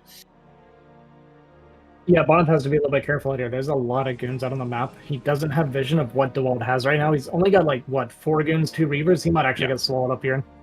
Oh, he might. He has got an observer checking for that flank from the north, but this is a big overextension from Bonyth. I think he's now going to pay the price for it. He's trying to tuck tail and run. Dewalt trying to collapse onto that position. Bonyth will have to hold the ground and get a few Scarab shots off to try and buy some precious room to maneuver and get out of there. For the time being, there was a lack of mobility for the Reavers of Dewalt, but his shuttle is now finished, so this superior force for Dewalt can be leveraged in aggression, and he's definitely going to pull the trigger on that and start to make his way towards Bonyth's natural. Yeah, great reaction from Bonyth. I thought for sure that entire army was forfeit and we were just going to see a GG, but he did a great job navigating his way out of there to get away with all of his units. Yeah. We do have that gateway advantage right now for Dewalt. We're seeing it reflected in the supply. His production is really far ahead, but we're going to get potentially the counter Reaver here while this push is happening. Oh, this is crazy. I mean, it's a big gamble from Bonyth, but it might put him back into the game. It depends on how well he can defend back at home. Also, Dewalt's own Reavers starting to hit the natural. Big, crazy detonations on both sides. I think this is going slightly better for Dewalt with how much army's collapsing on top of him. There's a massive Scarab connection on the Goon line as well, and that's a crazy ring around the Rosy Scarab. Don't even know what happens with Bonyth's Scarabs there, but that's definitely favoring Dewalt. He can just evacuate his natural while pushing all the way on top of the gateway production of Bonyth. He's trying to target down these Reavers, does manage to kill one, and there's one more Reaver left in the shuttle of Dewalt. He's just going to surge on top of the production line now. Bonyth completely exposed and vulnerable. The soft underbelly is exploited, and Bonyth GG's out. Match and point for Dewalt, looking to secure another gold medal. Yeah, I feel like we're just seeing more of the same from Dewalt, and I'm loving seeing it from him. He has made sure not to match Bonyth's build one time since that first game, and he is catching Bonyth. He's getting advantages every game with these mix-ups in these builds. Yeah, no, I think this is exactly what we needed to see from Dewalt. You don't just want to play into Bonyth's hands and go toe for toe. That guy is an absolute genius when it comes to trading out, similar style versus similar style. You have to obfuscate your builds. You have to take some liberties when possible, be a little bit greedy here, be a little bit sneaky there. And that's exactly what has been the ticket necessary to get one over Bonyth in this grand finals and kind of reestablish dominance, honestly, after that slightly poorer showing for him where he dropped down into that loser bracket where Bonyth was playing like an absolute madman and Dewalt seemingly had no answers back then. Yeah, and in a lot of those games we saw him matching Bonyth's builds, right? He was playing the Reaver Wars with him almost every single game, so... Almost stubbornly, right? Yeah, exactly. But it does seem like he's kind of gotten over that original stubbornness or ego, whatever it was that was making him think that going toe for toe with Bonyth and just doing the same, macro builds with Reaver Goon was a good idea against someone of Bonyth's ilk. I think he's finally realized, the best way to play is to play outside of Bonyth's comfort zone. And he's done a great job of that thus far. This could be our last final match of the evening, guys. It's going to be deja vu. We'll have to see if we're going to see more of the same or if somehow Bonyth can plug into the Matrix and go crazy in these final games. He could win 3 in a row still and do a reverse sweep. Anything is possible. We've seen crazier things in the Bombastic StarLeague. Yeah, I'm curious to see what Bonyth is going to try and do in response. I feel like he needs to try to find a way to navigate this to make Dewalt play his way. But it looks like our players are ready, so we're going to jump into this game on Deja Vu of Dewalt versus Bonyth.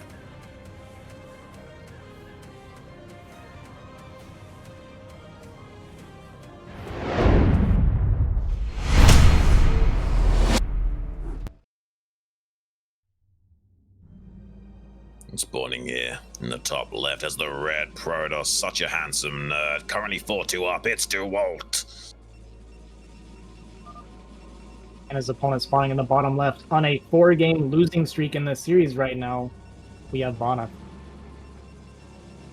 I mean, I thought this was going to be a little bit more back and forth. I'm really impressed with Dewalt thus far in this series.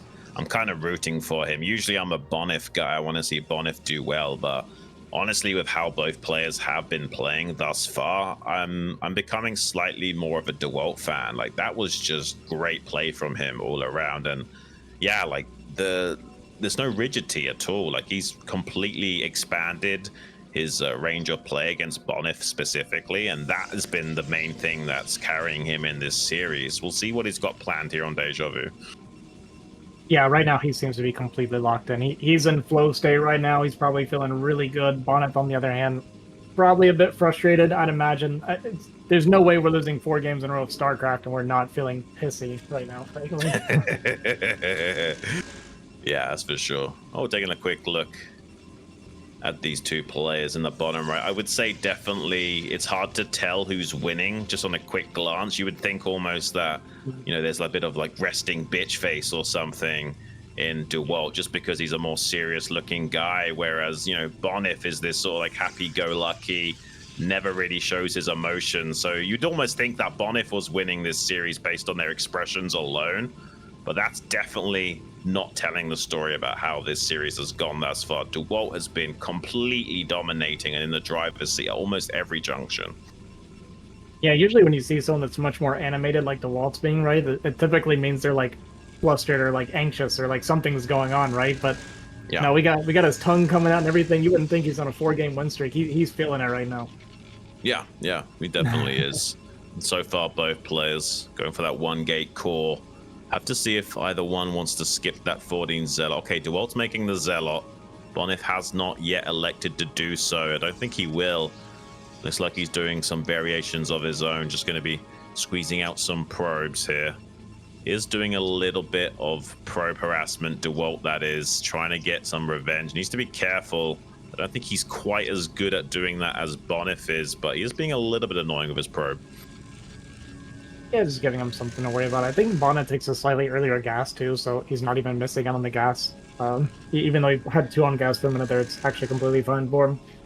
But yeah, he did skip that Zealot. I almost expect we're going to see Zealots from Dewalt every game from here on out, because he just doesn't want to get caught off guard by a 2-gate at this point. Yeah. And he's got such a good lead right now that I think he's just going to play it safe. I mean, he's been playing it safe, right, with the scouting and the miner pylon, or the spotter pylons and stuff. You know what? I'm actually kind of impressed that Dewalt is being this active with his probe. He did actually force another pull from the gas, so Bonyth probably like 20-30 gas behind where he should be, just from a little bit of probe harassment. So definitely nice from Dewalt, seeing that confidence to play as tough switchy as possible. Have to wait and see how this series pans out. Bonyth, though, with the chase micro, he's definitely practiced a lot in UMS games. Doesn't quite find it with the pro, but the Dragoon seals the deal. Does take an early advantage by securing that kill on that worker. It's a small percentile deficit now in economy for Dewalt with that not being able to get back home. Yeah, that and Bonyth also skipped the Zealot, so right, he had the extra prober too as well, so definitely a slight eco advantage. And this early on, being up a couple probes could be a pretty big deal potentially, especially he's going 2-gate, right? So he's actually doing what Dewalt did last game. Yeah.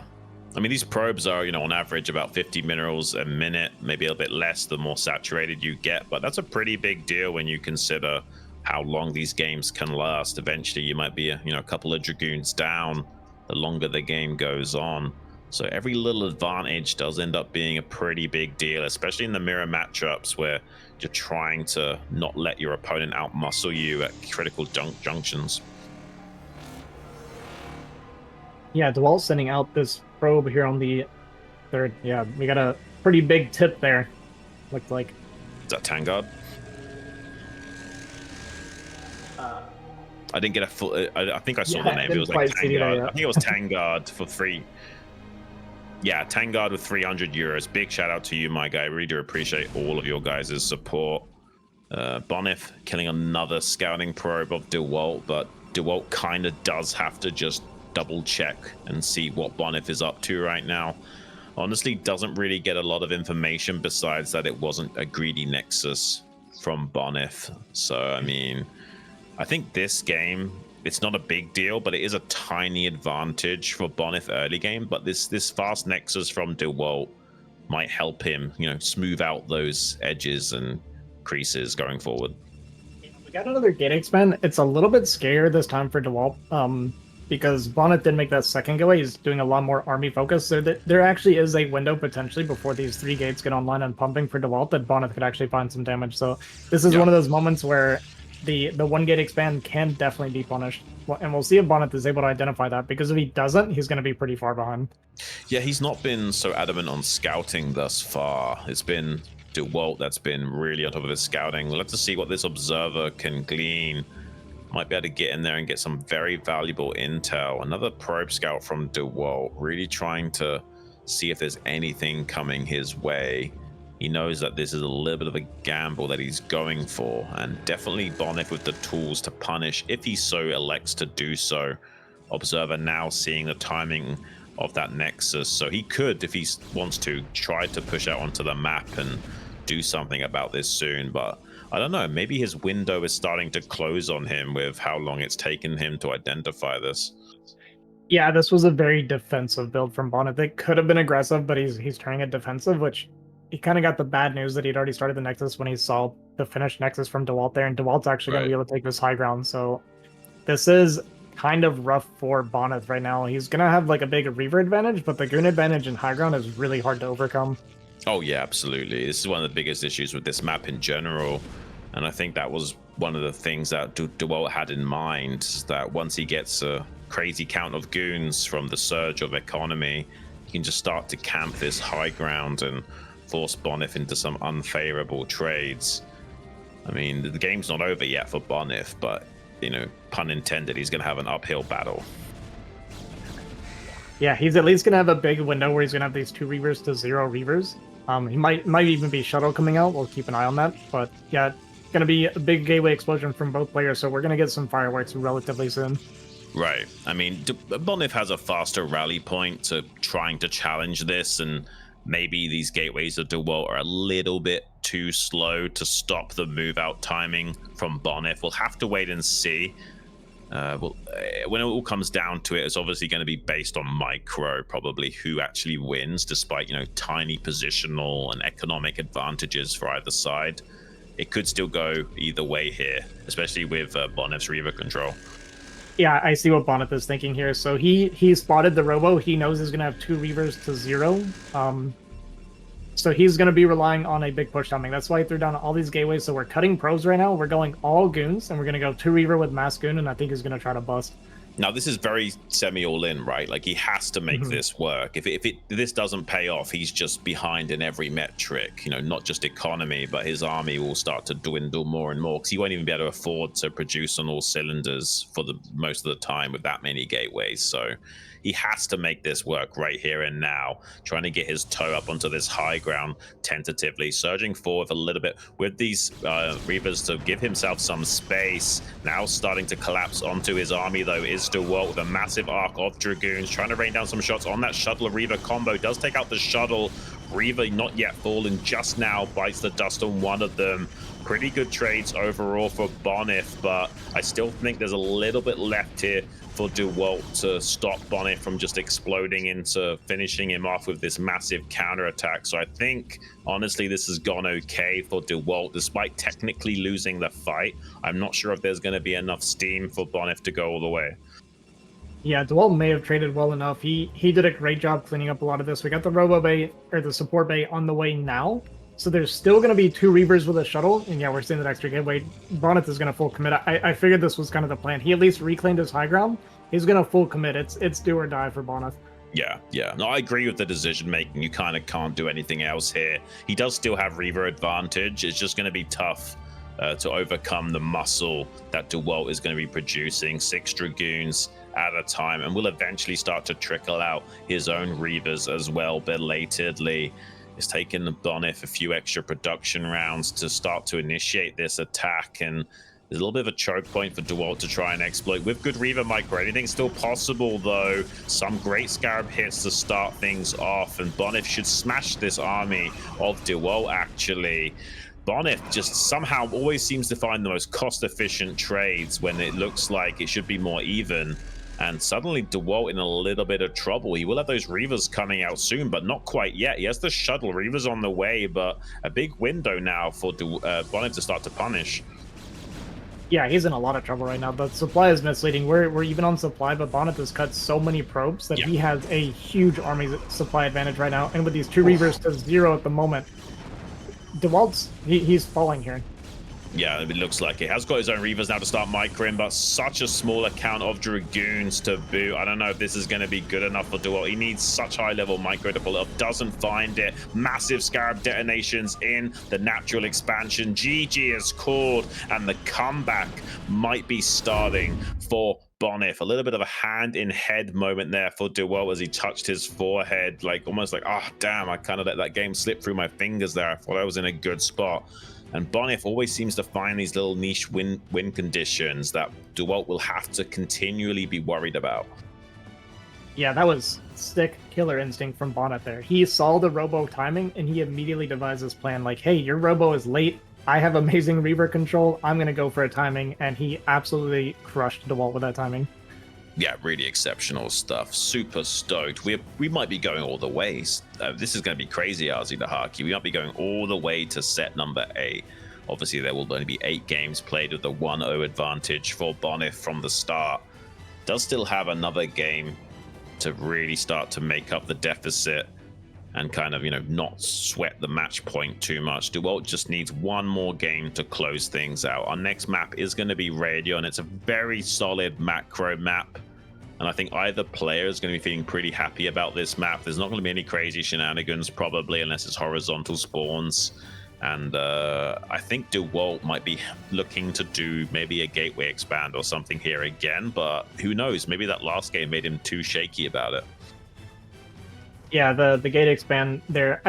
I still think it was a good situation for Dewalt, but I think skipping the Reavers for too long came back to bite him. He was really wanting to use the high ground to trade really efficiently without having to use Reaver, but Bonyth, he just seems so good at breaking out of these kind of arcs that look like they should be really bad for him.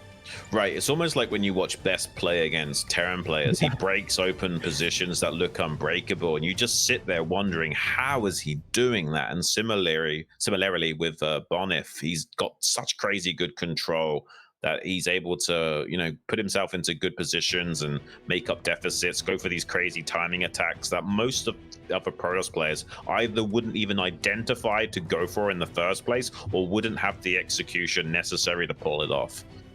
Yeah, Best is a...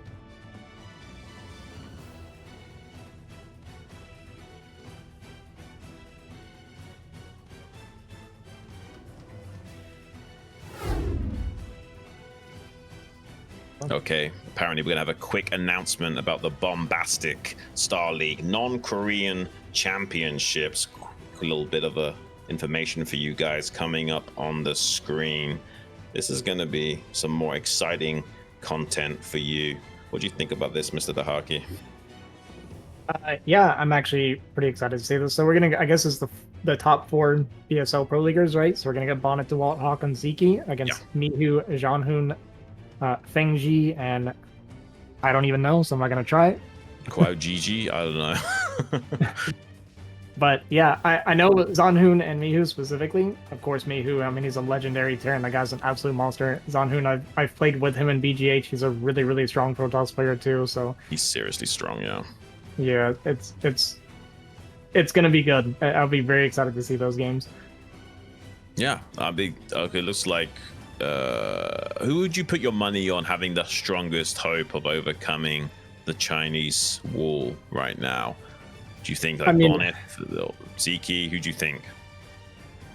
I mean, when I think of the Chinese wall, I think of Mihu more than any of them, right? And it's so hard to imagine someone overcoming Mihu. He's so strong. But of course, if I think of someone beating Mihu, I have to lean more towards Dewalt. Kind of being our best chance of beating him. I'm just going to say I don't think Ziki has too much hope against Mihu. He's so tight in his early game defense against Mutalisk play. He almost has like a PVT setup where he splits his turrets everywhere. He's so good at zone control against Mutalisk. Ziki will have a lot of work cut out for him, but still could be very exciting matches to say the least. Looks like we're going to be having those games played as early as the 12th of July, it seems, for group stage day 1 next weekend, guys. So yeah, that's some crazy good news from Mr. Zero over here. for you guys to keep enjoying some crazy foreigner StarCraft action just after the BSL has finished up. Yeah, it's nice to have someone in this team that's just continuing to pump out StarCraft content for us. I can never really get enough of, especially here in the foreign scene, right? I know the Korean scene is where it's at, but I'm really into the foreign scene. This is kind of my go-to for what I like to watch. So yeah, it'll be really fun to watch that. I'm also excited to see Bonyth. I'd love to see Bonyth versus Zonhoon as well. I think when I think of like a PvP expert as far as foreigners go, Bonyth is always going to be the one on my mind. So I feel like he can take down any foreign Protoss. Yeah, I think so. I think he's got a strong showing. I hope he does perform well. I hope all those guys perform well, win or lose. But I think both players are ready, Mr. Dahaki. So we're going to be getting right into our set number 7. It's going to be Radon. Let's get it started.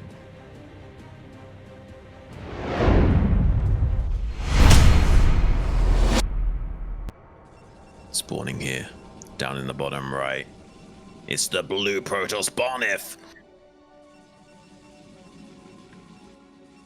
And his opponent spawning in the top left on the opposite corner here on Radon, having his win streak broken. We have Dewalt.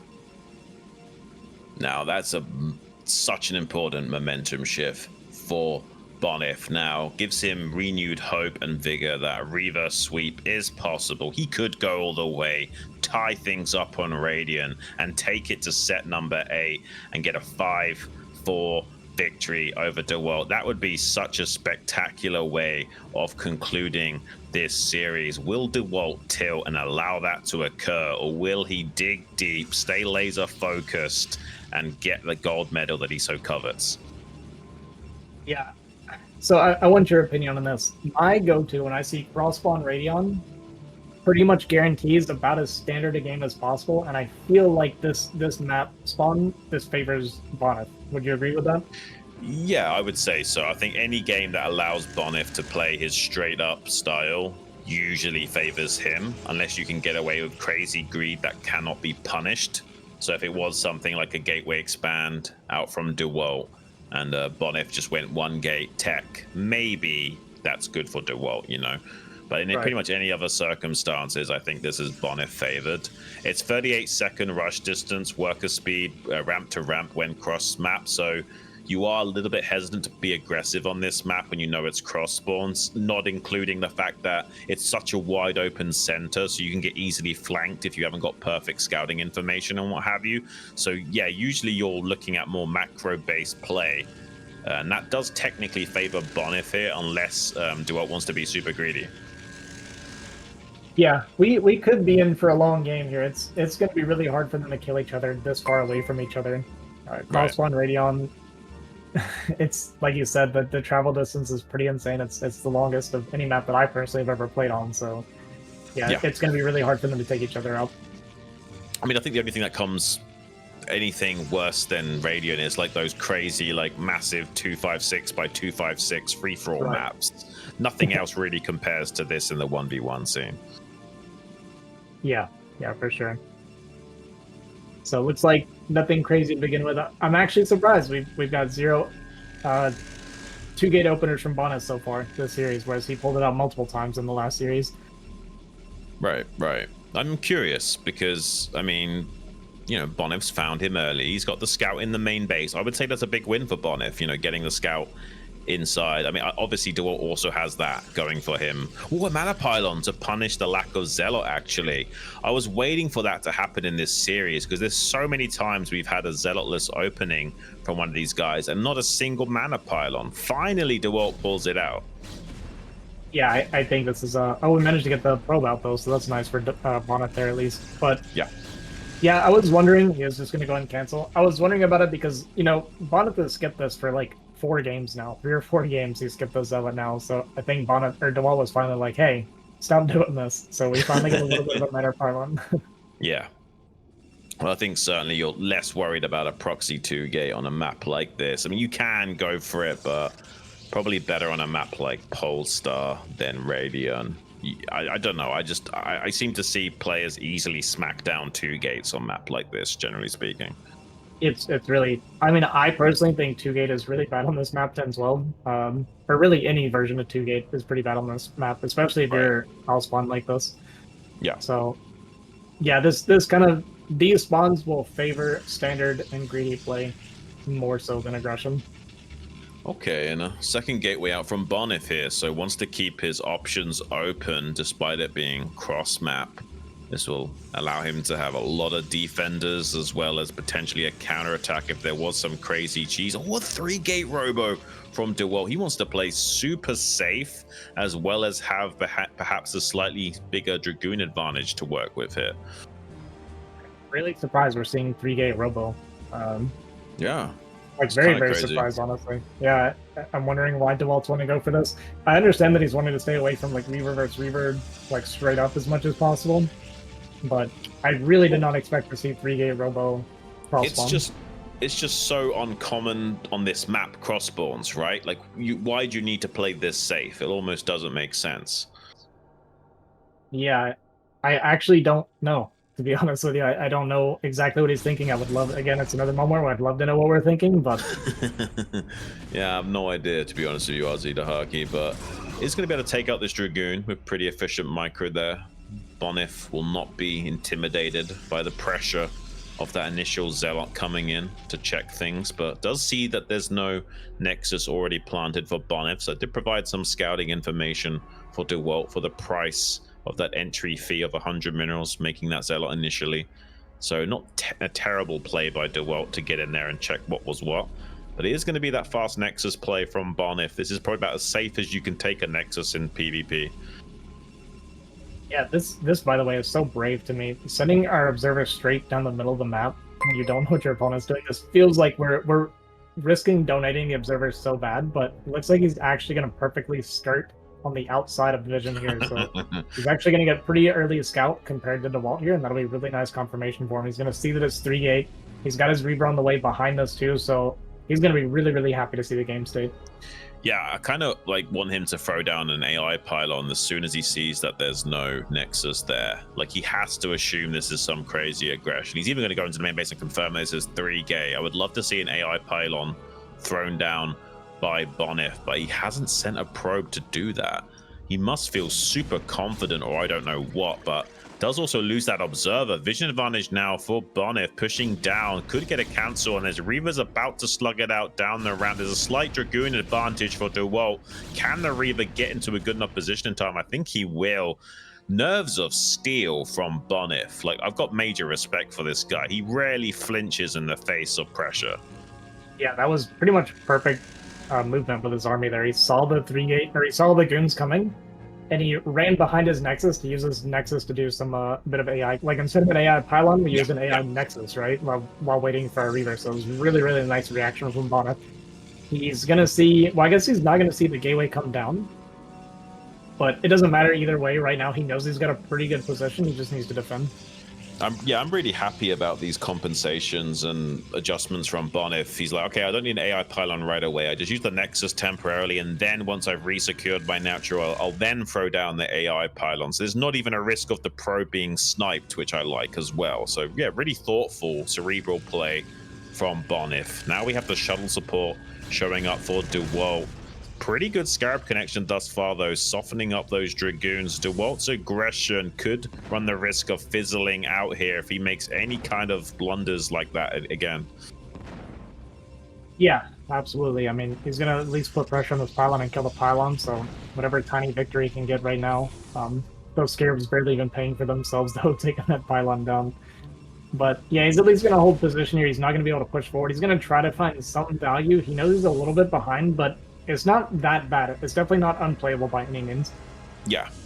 I mean, that's the kind of the funny thing about mirror matchups in general is they can either be really punishing or sometimes forgiving. And PvP, I think, is one of the more forgiving mirror matchups as long as you've got good control and understanding. So it's not game over that this Nexus is so slow comparatively to Bonyth's. But it does allow for a lot of advantage for Bonyth to work with, and also sets up different win conditions. Like, Bonyth could go hyper aggressive now, knowing that, you know, Dewalt's playing catch up, or he could just sit back and turtle. And it looks like he does want to play hyper aggressive maybe and start to push out across the map. It is not easy to go for a decision like this on Radon, where it's such a wide open center. Like, it's very easy to blunder your movements. You can see Dewalt's kind of splitting up his forces right now. That could either be a good thing or a really bad thing if Bonyth drives a wedge between them. Yeah, nice initial shots there from Dewalt, gonna get a goon for free. And Bonyth, so one thing about it is, even though Dewalt's Nexus was so much later, oh man, we're gonna get another goon. But we're putting some pressure on the shuttle. He does reposition him to the back line. So far, looks like it was favoring Dewalt initially. We'll have to see how the trades go. Really good connections. It does take out the observer of Bonyth as well, but somehow Bonyth, with these amazing connections, has started to chew through the superior forces and economy of Dewalt. That's now dwindling further and further behind. Bonyth's economy is already ahead, and now he's going to get even more ahead. Dewalt in a lot of trouble, I would say. I don't even know how he's going to hold on to this, because Bonyth will not only keep trading out some of these forces, but potentially slug out this Reaver to the mineral line. Yeah, even if he doesn't kill Dewalt, he's getting a lot of damage right here. He's going to clean up a lot of these goons too. We got the Zealots in the mineral line killing some probes here, and even if Dewalt holds on, he's falling so far behind now. Yeah. He's going to kill that Dragoon as well. This is actually going to maybe get a Reaver Scarab shot onto those probes, and at the very least denying some mining time. This is crazy. I have no idea how Bonyth does this, honestly. This is just out of this world how he finds these kind of positions in this game. The probe almost killing the Reaver, but not quite. Oh no, those probes at the top. Oh, he gets the shot off. Does it connect?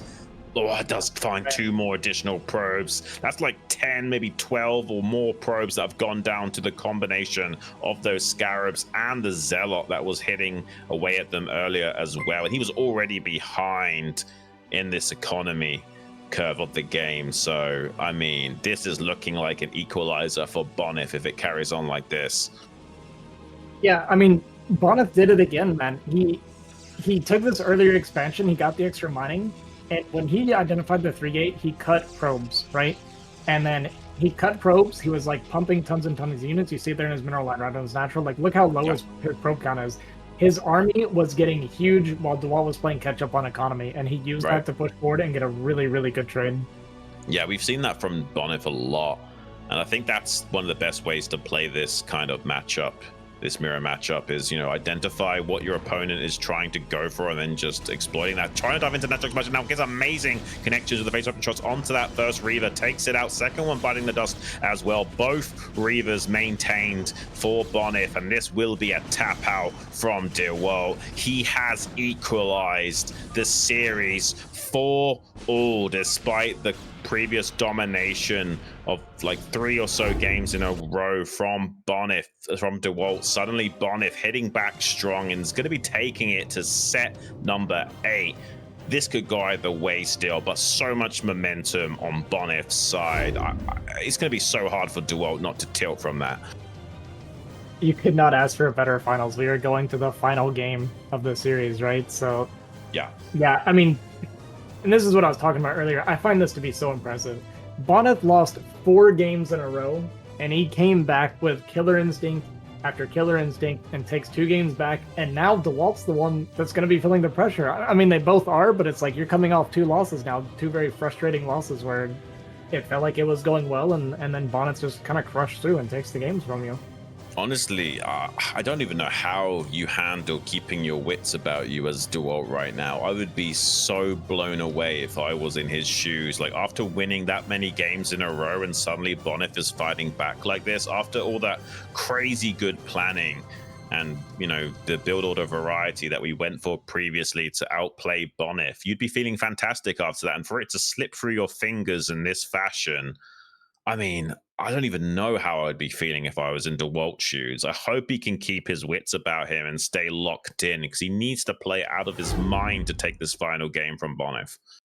Yeah, absolutely. I just kind of glanced over at the game there a little bit from the past, and Bonyth clearly feeling it. I was watching him split his Reavers to minimize the splash damage on his Reavers from the other Reaver. So he's like really feeling it. He's noticing the little things. He's making those slight adjustments that turns. It's kind of like what we were talking about with Best, where it's like he takes the fight, and I thought that fight was going poorly. He lost that shuttle, and it's like, oh man, he's gonna lose both Reavers now. But he kept both Reavers alive, microing Reavers without shuttles to avoid damage.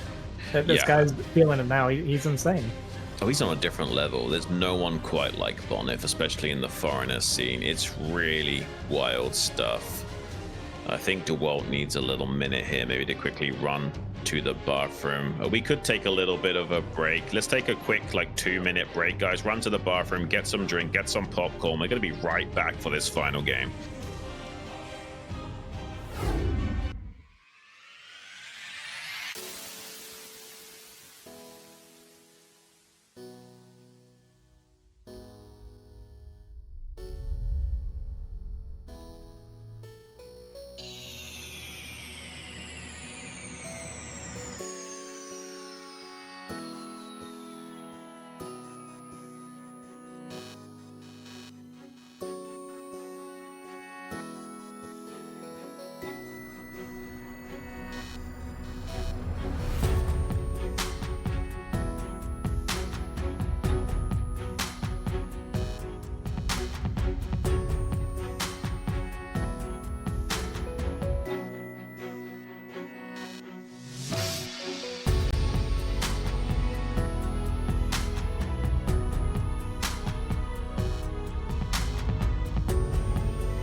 Hey guys, I hope you had enough time to run to the bathroom because we're going to be jumping straight into this final game of the evening. Dewalt versus Bonyth on Eclipse. Let's get it on.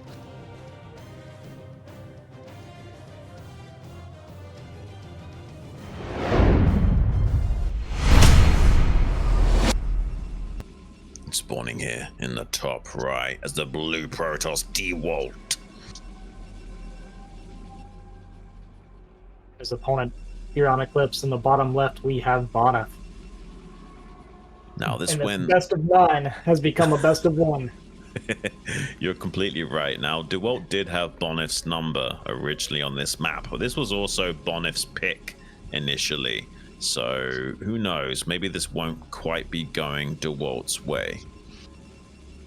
Yeah, kind of a bit of a tiebreaker on this map actually, because Bonyth took it off of him last time, right? So Right.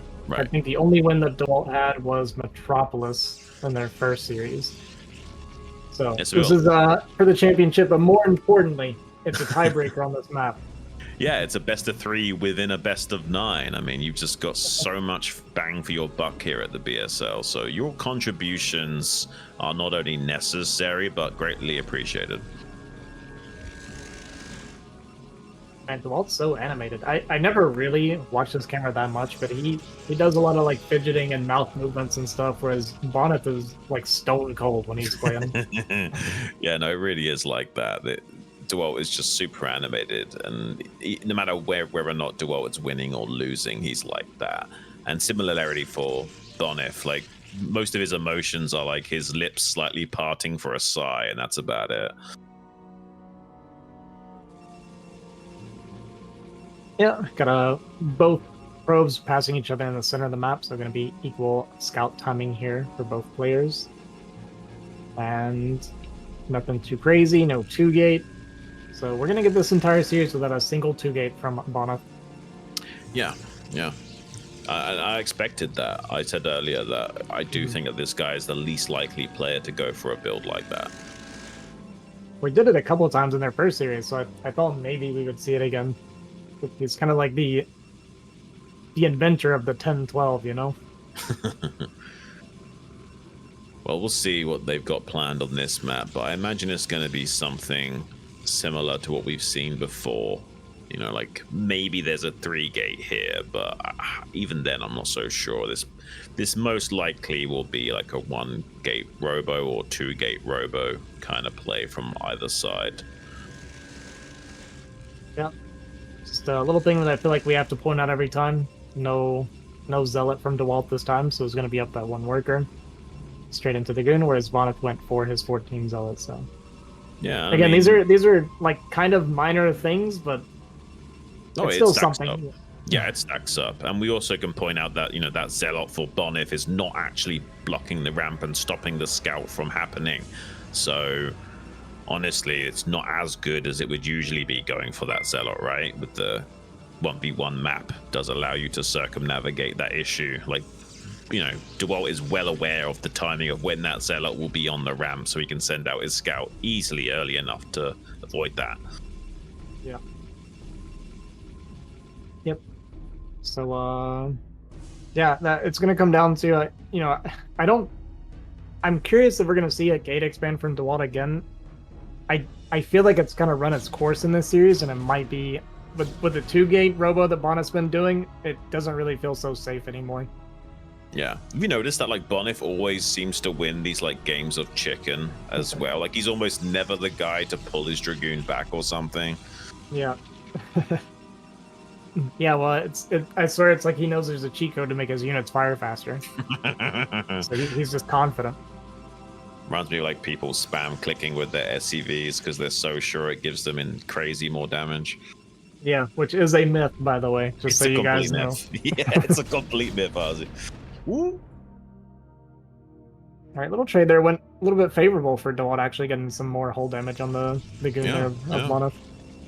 Who hasn't brought his Zealot to bear, has to be mentioned, so that could have soaked up a little bit of damage and put on some pressure onto those goons, and hasn't yet been leveraged. He's waiting for the full goon combo to be utilized with that and not let it take any free damage, but now he's got one softened up Dragoon as a bit of a penalty. Yeah, I guess he wanted to leave it behind to block a rescout to keep Dewalt in the dark for as long as possible. Right, probably. Now, let's see. I mean, I don't necessarily think this will amount to much, but I guess it, like, you know, is technically a soft contain. You might kill the probe here, which is really nice. It does slow any kind of greedy timings from Dewalt, but with what Dewalt is elected to do with these fast... Wait, what? Why? What? I'm so confused. Why is he making a shield battery right now, Ozzy?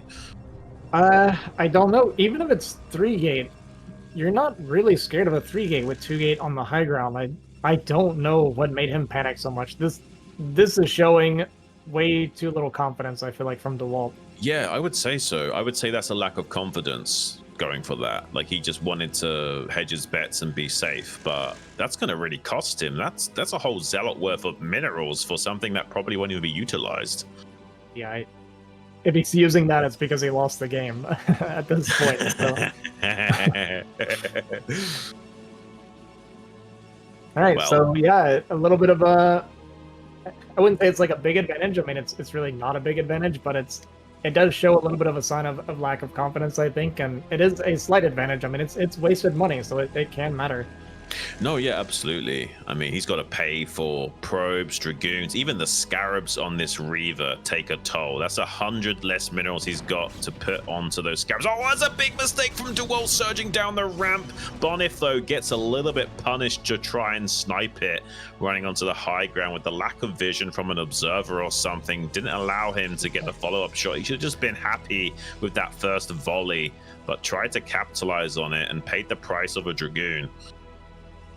Well, the shield battery did get used, so I guess I was wrong. But yeah, Bonyth, he got such a nice burst volley. It made him overgreed for, right? So he bled off a Dragoon and took a bunch of damage. Now we're getting chased off here and almost lose another Dragoon. We got 4 Zealots in this army as well. That's a lot of tanking power here from Dewalt. And it's actually doing a lot of heavy lifting with the DPS as well. Bonyth has to respect that and just get out of dodge. Head all the way home, probably. Dewalt, I mean... yeah, like losing that Dragoon for free after trying to snipe the Reaver, and now with this heavy lifting from the Zealots, I mean, Bonyth has to sit back and just pump some Dragoons before even thinking about coming out onto the map again. Yeah, this has been a good start for Dewalt so far. Looks like we've moved that probe forward, so we might be starting a Nexus here momentarily. Gonna pick off this probe as well. I mean, everything... oh, wow, we actually got it back. The Observer, sorry. I can't... that lingering vision actually stayed long enough to snipe it back. Kind of crazy, honestly. It does linger for like, a few seconds there, so definitely want to be capitalized while you still can if you're in position to do so. Slightly faster Nexus for Dewalt, but this isn't too bad for Bonyth either. We've seen him overcome worse deficits, so definitely can't count Bonyth out of this.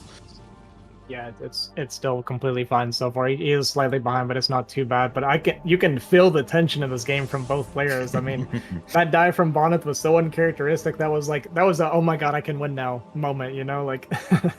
Yeah. Yeah, Man, I'm so curious. I'm so curious, like, because it's possible Dewalt chokes on some of his unit control, right? And Bonyth still snags the game. Anything's possible. I'm so looking forward to how this series concludes. Yeah, absolutely. It's kind of like I'm saying. I mean, when things are so tense right now and so important, you can feel the nerves and stuff going on right now. But oh my god, there's a massive Scarab connections on the Dragoons of Bonyth. He's gonna try and poke in now with his Reavers to find some compensation. Does take a teeny tiny bit of splash damage on one of those Reavers, but he scoops up the one that was targeted to avoid disaster. Will be enjoying a comfortable economic lead is Dewalt. Most of that supply lead is reflected in worker count rather than army count, so it's only a tiny army deficit that Bonyth has to overcome right now. But the longer this game goes on, the worse it could get for him. Yeah, we see the dance that we see so often with Reaver Shuttle, but I'm a little bit worried for Bonyth. There was another little slip up there. That was a donation. That wasn't a trade. We just walked forward and lost a couple goons, so can't be doing that, especially when we've already got a little bit of a deficit here. Yeah, he's being super active with this Reaver shuttle to try and make up that difference.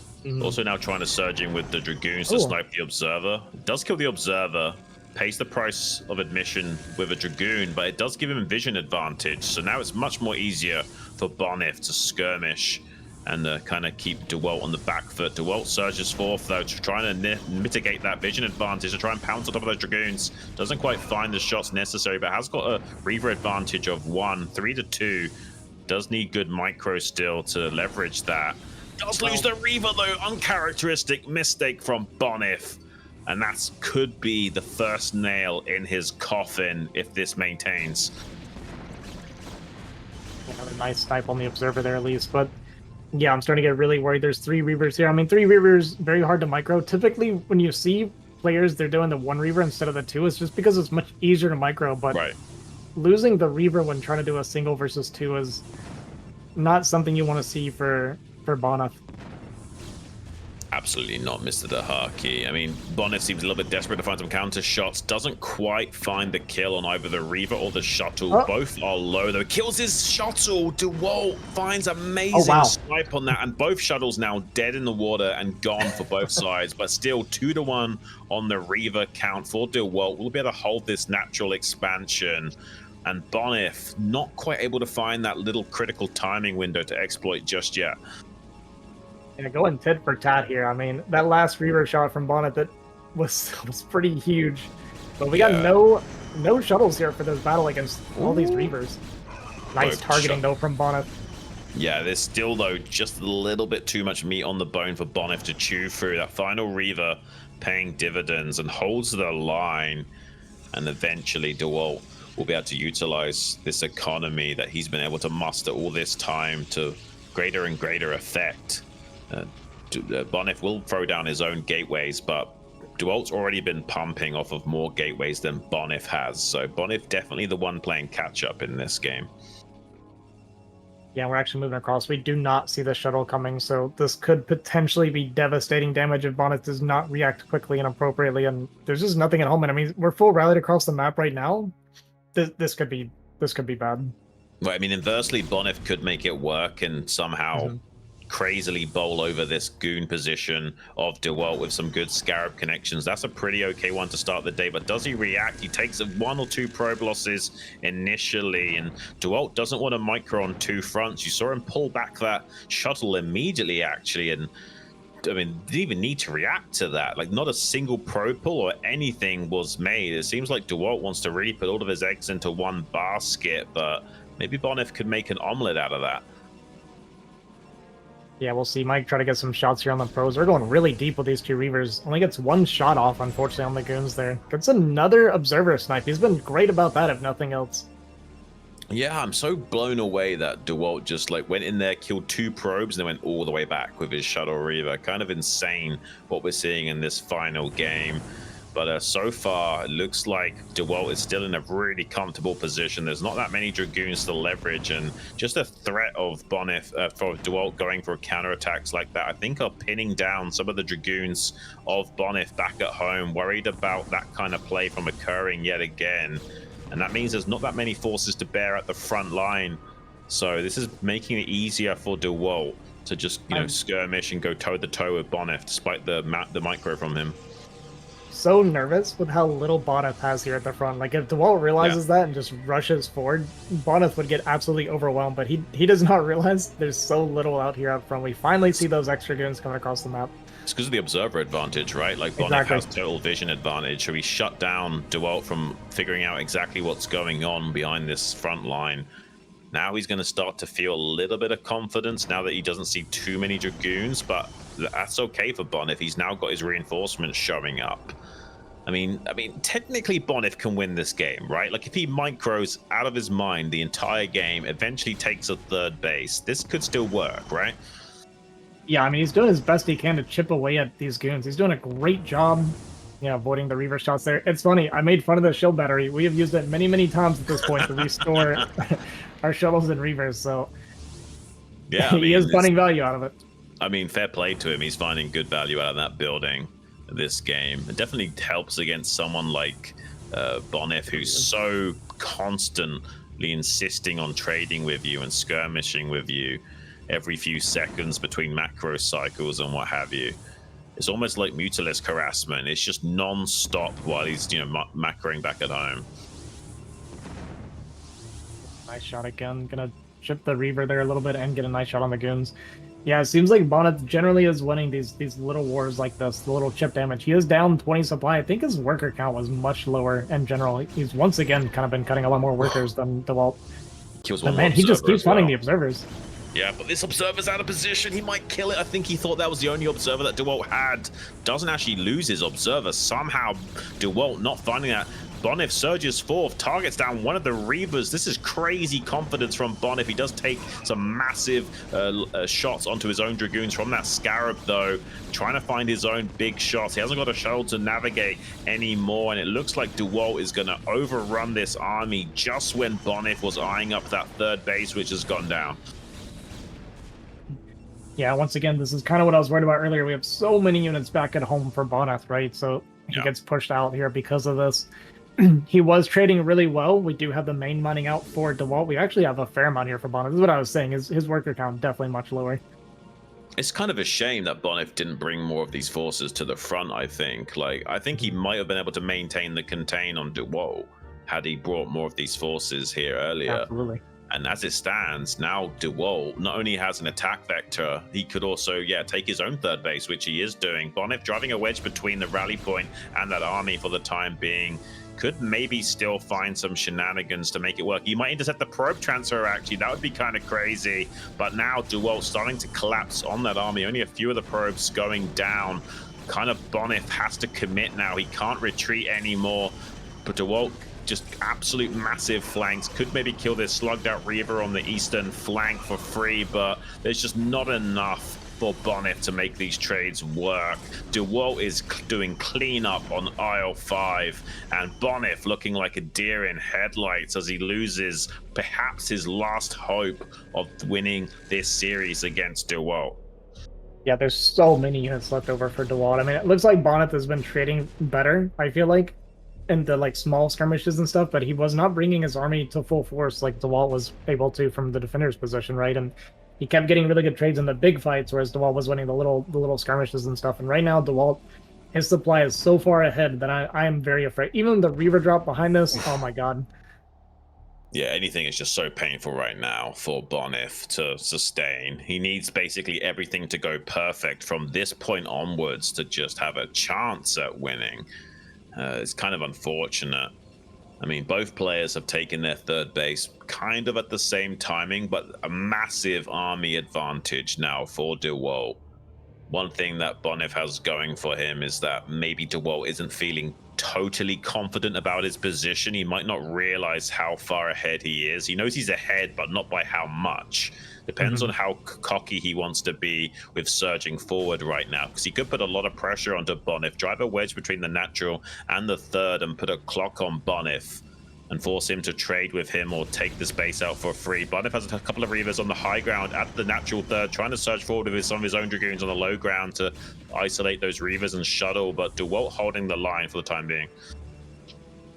Yeah, Bonyth got those Reavers there just in time. If it was 3 or 4 seconds later, that base would have been forfeit and the game would have been over. So manages to hold the high ground at least, hold the ramp there with those 2 Reavers. But this is scary. I mean, this army from Bonyth is so big. Yeah. Or from Dewalt, I mean, sorry. It's kind of crazy. He does get one good connection on those Reavers as well to soften them up, taking a little bit of the shields off of those. And unfortunately, it might be too tricky for Bonyth to challenge these Reavers on the low ground while trying to defend from the high ground position at the third. He's going to have to remain extremely fluid with his army. Seems, though, a little bit of lack of confidence from Dewalt to pull the trigger on going for ramming it down. Oh, there's some Dragoons out of position for Dewalt, actually. I thought for a second that Bonyth was going to try and maybe pounce on that a little bit and start trading with that, but didn't maybe identify that. Now coming into the natural expansion with that Reaver combo with the shuttle, single cannon there, not going to hold the line for too long besides getting a few shots off. And this will draw the attention from Bonyth significantly towards defending against potential skirmishes in his bases rather than holding the front line. Now his job is even more tricky because he doesn't know where Dewalt's going to hit. Yeah, the last thing you want to be doing is rebuilding probes and cannons right now, right? Yeah. When you're behind already. And nice shot there, getting 3 goons on that volley. So pretty good start here for Bonyth coming up this high ground. And Dewalt's out of position slightly with the Dragoons on the northern flank. They're starting to collapse on this position, though. Massive Dragoon advantage for Bonyth being leveraged here. He secures the high ground away from that flanking force that are now trying to make its way downtown to that natural third of Bonyth. There's a cannon on the high ground to buffer. Shuttle goes down to a stray Dragoon, though. That's insanity. Bonyth trying to get up here to defend this base. He's going to clean up some of these forces of Dewalt. This is a crazy game we're seeing Ardita Hub. He's trying to find some connection on that shuttle, takes it down dangerously low. One shot would have finished it off. I mean, Dewalt is technically still winning this game heavily. For a moment there, I thought Bonyth was going to have some comeback potential, but losing that shuttle to a single Dragoon definitely doesn't help. Yeah, there was 2 Reavers inside that, I'm pretty sure. It actually went from, I thought Bonyth had found his window, but losing that shuttle with those Reavers, or that Reaver at least, so painful, hurts his timing quite a bit. But still got pretty good army trade. Oh my god, Dewalt is relentless. Yeah, this is great from Dewalt. Losing at least 4 probes there, starting to shell that Nexus as well. The probes are coming back maybe a little bit too ahead of schedule, but it looks like Dewalt going to be distracted defending his own 3rd base. Won't find any more economic damage for the time being. We see Templar Archives starting to being made for that later transition in the game.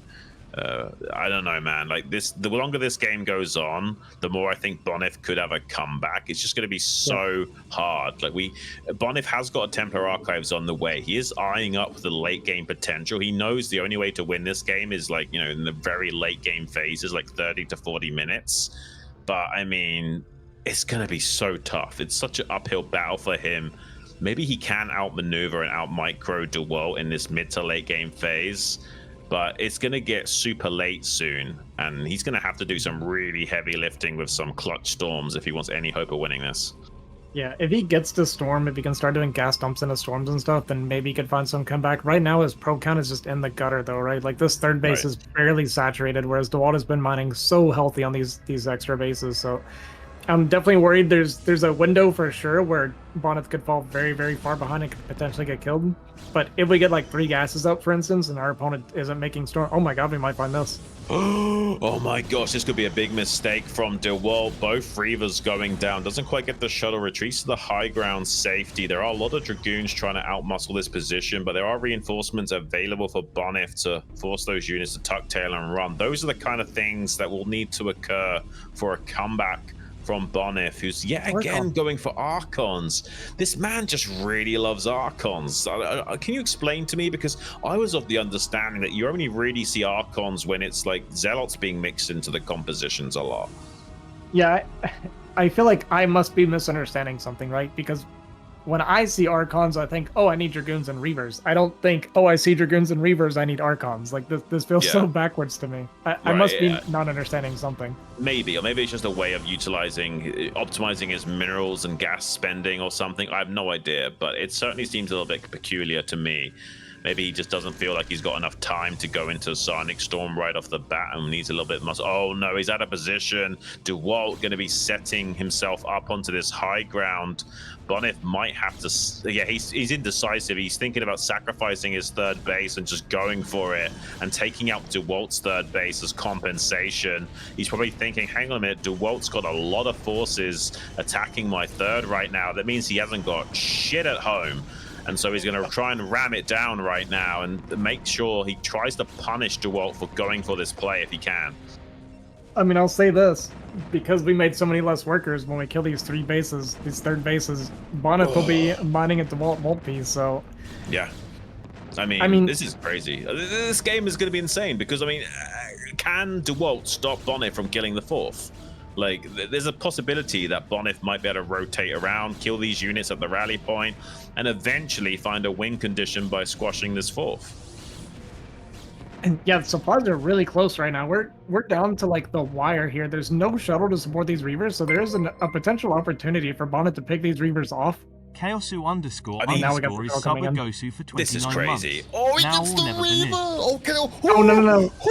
Oh, loses 1 Reaver and the shuttle as compensation now for Dewalt. Surges 4, trying to take advantage of the chaos. His own 2 Reavers, though, a little bit distracted and not getting them involved in the fight just yet. Now starting to surge forward with those and put on a lot of pressure with those artillery users. He has got better micro, generally speaking, than Dewalt. But, I mean, this is such a wild game. I mean, he technically is mining more than Dewalt because his expansion is not quite mined out, which is a crazy thing to consider. And he will have to ferry probes over with shuttles to get that 4th base mining in this current game state.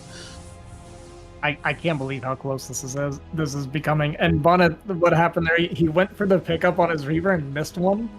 And it's so hard to make that split-second decision, but he had to abandon it, right? He went for it and he ended up paying the price. Yeah. Lost the shuttle. Okay, we got DTs in. I mean, this is exactly, yeah, when you're in these crazy positions, DTs become king. So I totally get it. He's going to find this base up here. Going to be unhappy to see that because he was forced to pressure this and break this position. And that's going to be hard for Bonyth to do when Dewalt set up defensively. I mean, this is such a wild game. Bonyth has enough money to throw down a base in this bottom right. He could just make a Nexus down there and try to play this out, but it would be a little bit too slow. He kind of is forced, like you say, to challenge this fourth base. Can he make it happen? Is a pretty strong high ground position to break. 3 Reavers as well in arsenal for Dewalt to make it happen. Might be some heavy lifting though from that Archon, tanking some of that damage, and Reaver already falling for Dewalt. Somehow Bonyth making it happen. Dewalt from the low ground trying to challenge this position, but suddenly with the high ground advantage, Bonyth looking stronger and stronger. Kills the observers, so the DT potential is alive and well. Has Bonyth caused a crazy comeback upset in this final match? It remains to be seen, but it looks like that might actually be coming to fruition here, Mr. Dahaki. You know what unironically might come into play is money for Scarabs. We're hurting for money for Scarabs right now. No, you're right. You're right. There's a little bit of money for Bonyth, who's just cancelled a bunch of stuff, actually. He just got a massive flood of money out of nowhere. Just typed in, show me the money, so we can get a little bit of resources available to him. So we can keep affording things like Scarabs and make sure he only builds what is absolutely necessary, and maybe even make a Nexus and try and get a checkmate move on Dewalt, who has to long distance mine just to afford Scarabs. You should see with this observer. Yeah, I was gonna say we send the DT in because we don't have anything to spot for this DT right now. So he's gonna be able to actually break this position with the use of the DTs. That's crazy. What a wild game we've got for our final. I wouldn't have had it any other way, Mr. Dahaki. This has been a great series and a great conclusion. This is absolutely insanity. Whoever wins this, it's absolutely bonkers. But it seems like Bonyth has got enough mojo and finesse to make this work thus far. And yeah, with these DTs and observer advantage, seems a little bit tricky for Dewalt to navigate, although he has got more mining currently with these probes mining at the third long distance. Will Bonyth just throw down this Nexus? I mean, yeah, he's going to throw down the Nexus. He only has like 5 or 6 probes though, right? Yes. I'm wondering if we're going to start seeing Archons again. Like now I can understand Archons. Yeah, now it makes sense. Now it makes sense. Oh gosh, what a crazy game. He's got so many observers as well, does Bonyth. So all he's got to do is maybe find a kill on this observer from Dewalt, and then he can just go on a checkmate move. And these, he needs to be careful not to lose too many. 2 of them going to be going down potentially. I think he's got 1 more observer that's starting to try and catch up to this army, but if Dewalt can snipe that one as well, he's going to be feeling pretty happy, because these DTs could cause him an absolute headache. Yeah, absolutely. I love how to the wire this game has come on. We've got Dewalt doing this long distance mining. We at least have a Nexus on the way for Bonyth. So even though he's going to be weighed down on probes, he's at least going to be mining closer, so he'll still be out mining. I think it's on Dewalt to try and find some damage soon, because when this Nexus finishes, Bonyth has that Templar archives, right? Yeah. And this is where the low probe count will actually come in huge to have that tech, because we can just start pumping Archons. I mean, like we said before, oh yeah, that's a good snipe for Dewalt to pick up that observer. Every observer is so precious right now. But yeah, 50 minerals per minute per worker on average. And you think about it, as long as you've got the gas, that means you're making a Templar every minute per probe that's mining, which is insanity. So yeah, having a few workers mining close distance is still more than enough for Bonyth to maybe clinch this. And Dewalt, he's not even saving up money right now. He's just long distance mining. I don't think he even knows about this Nexus yet.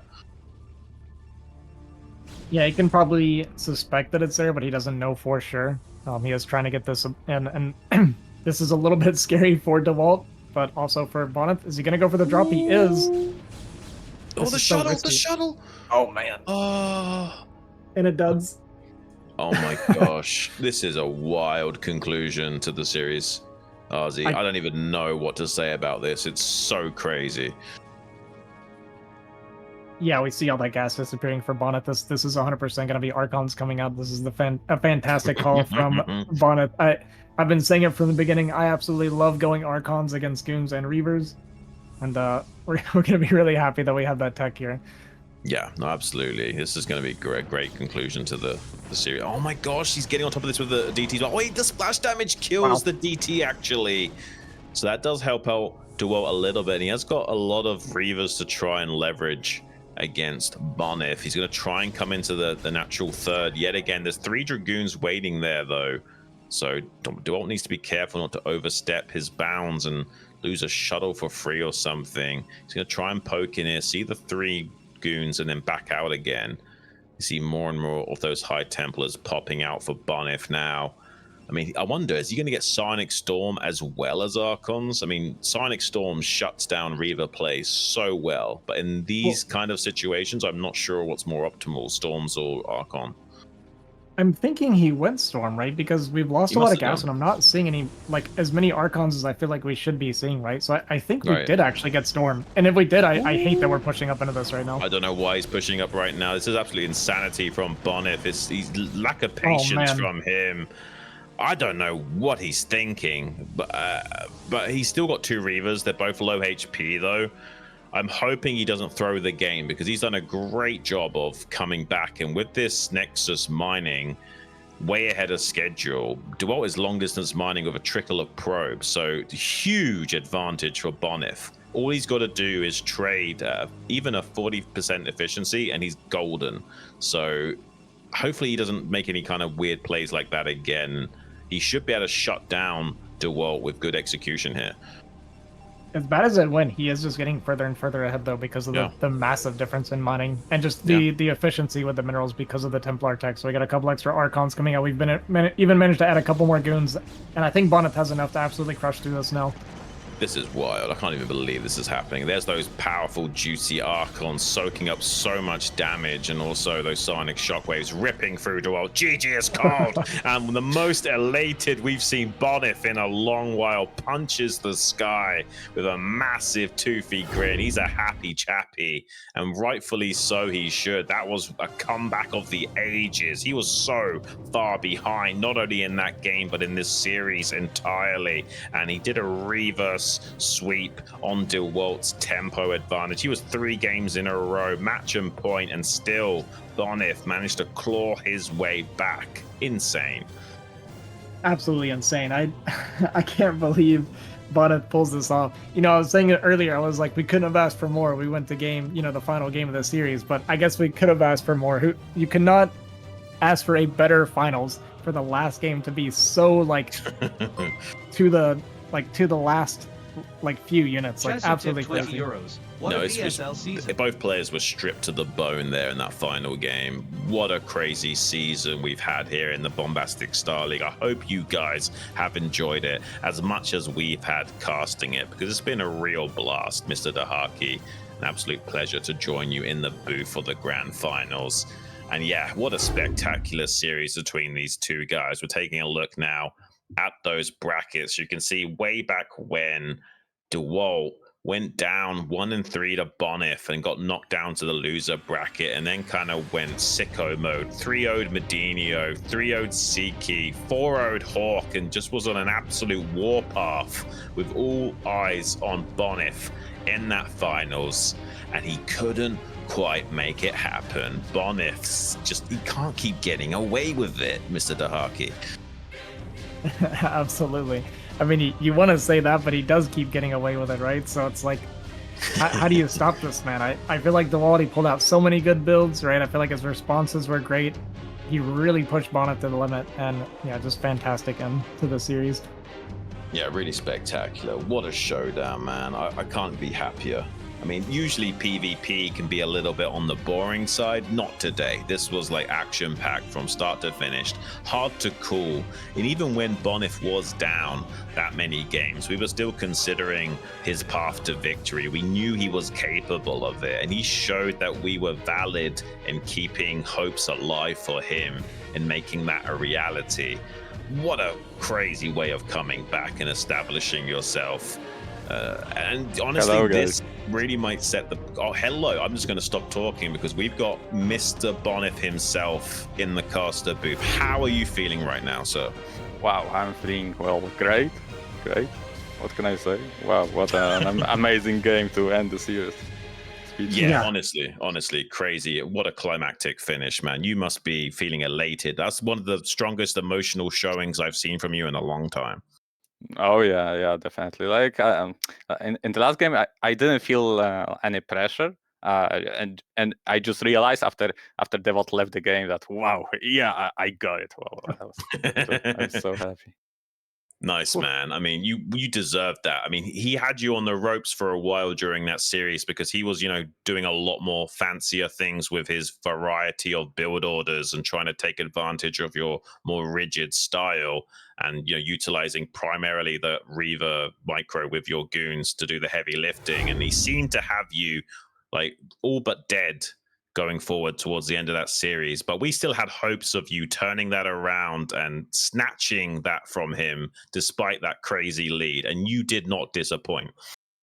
Well, thank you. Well, it's a pity about Death Valley. I really wanted to deliver that game, and now I've learned a lesson that I need to add an extra Zealot, maybe an extra Python to scout the entire main, so I could pull probes earlier.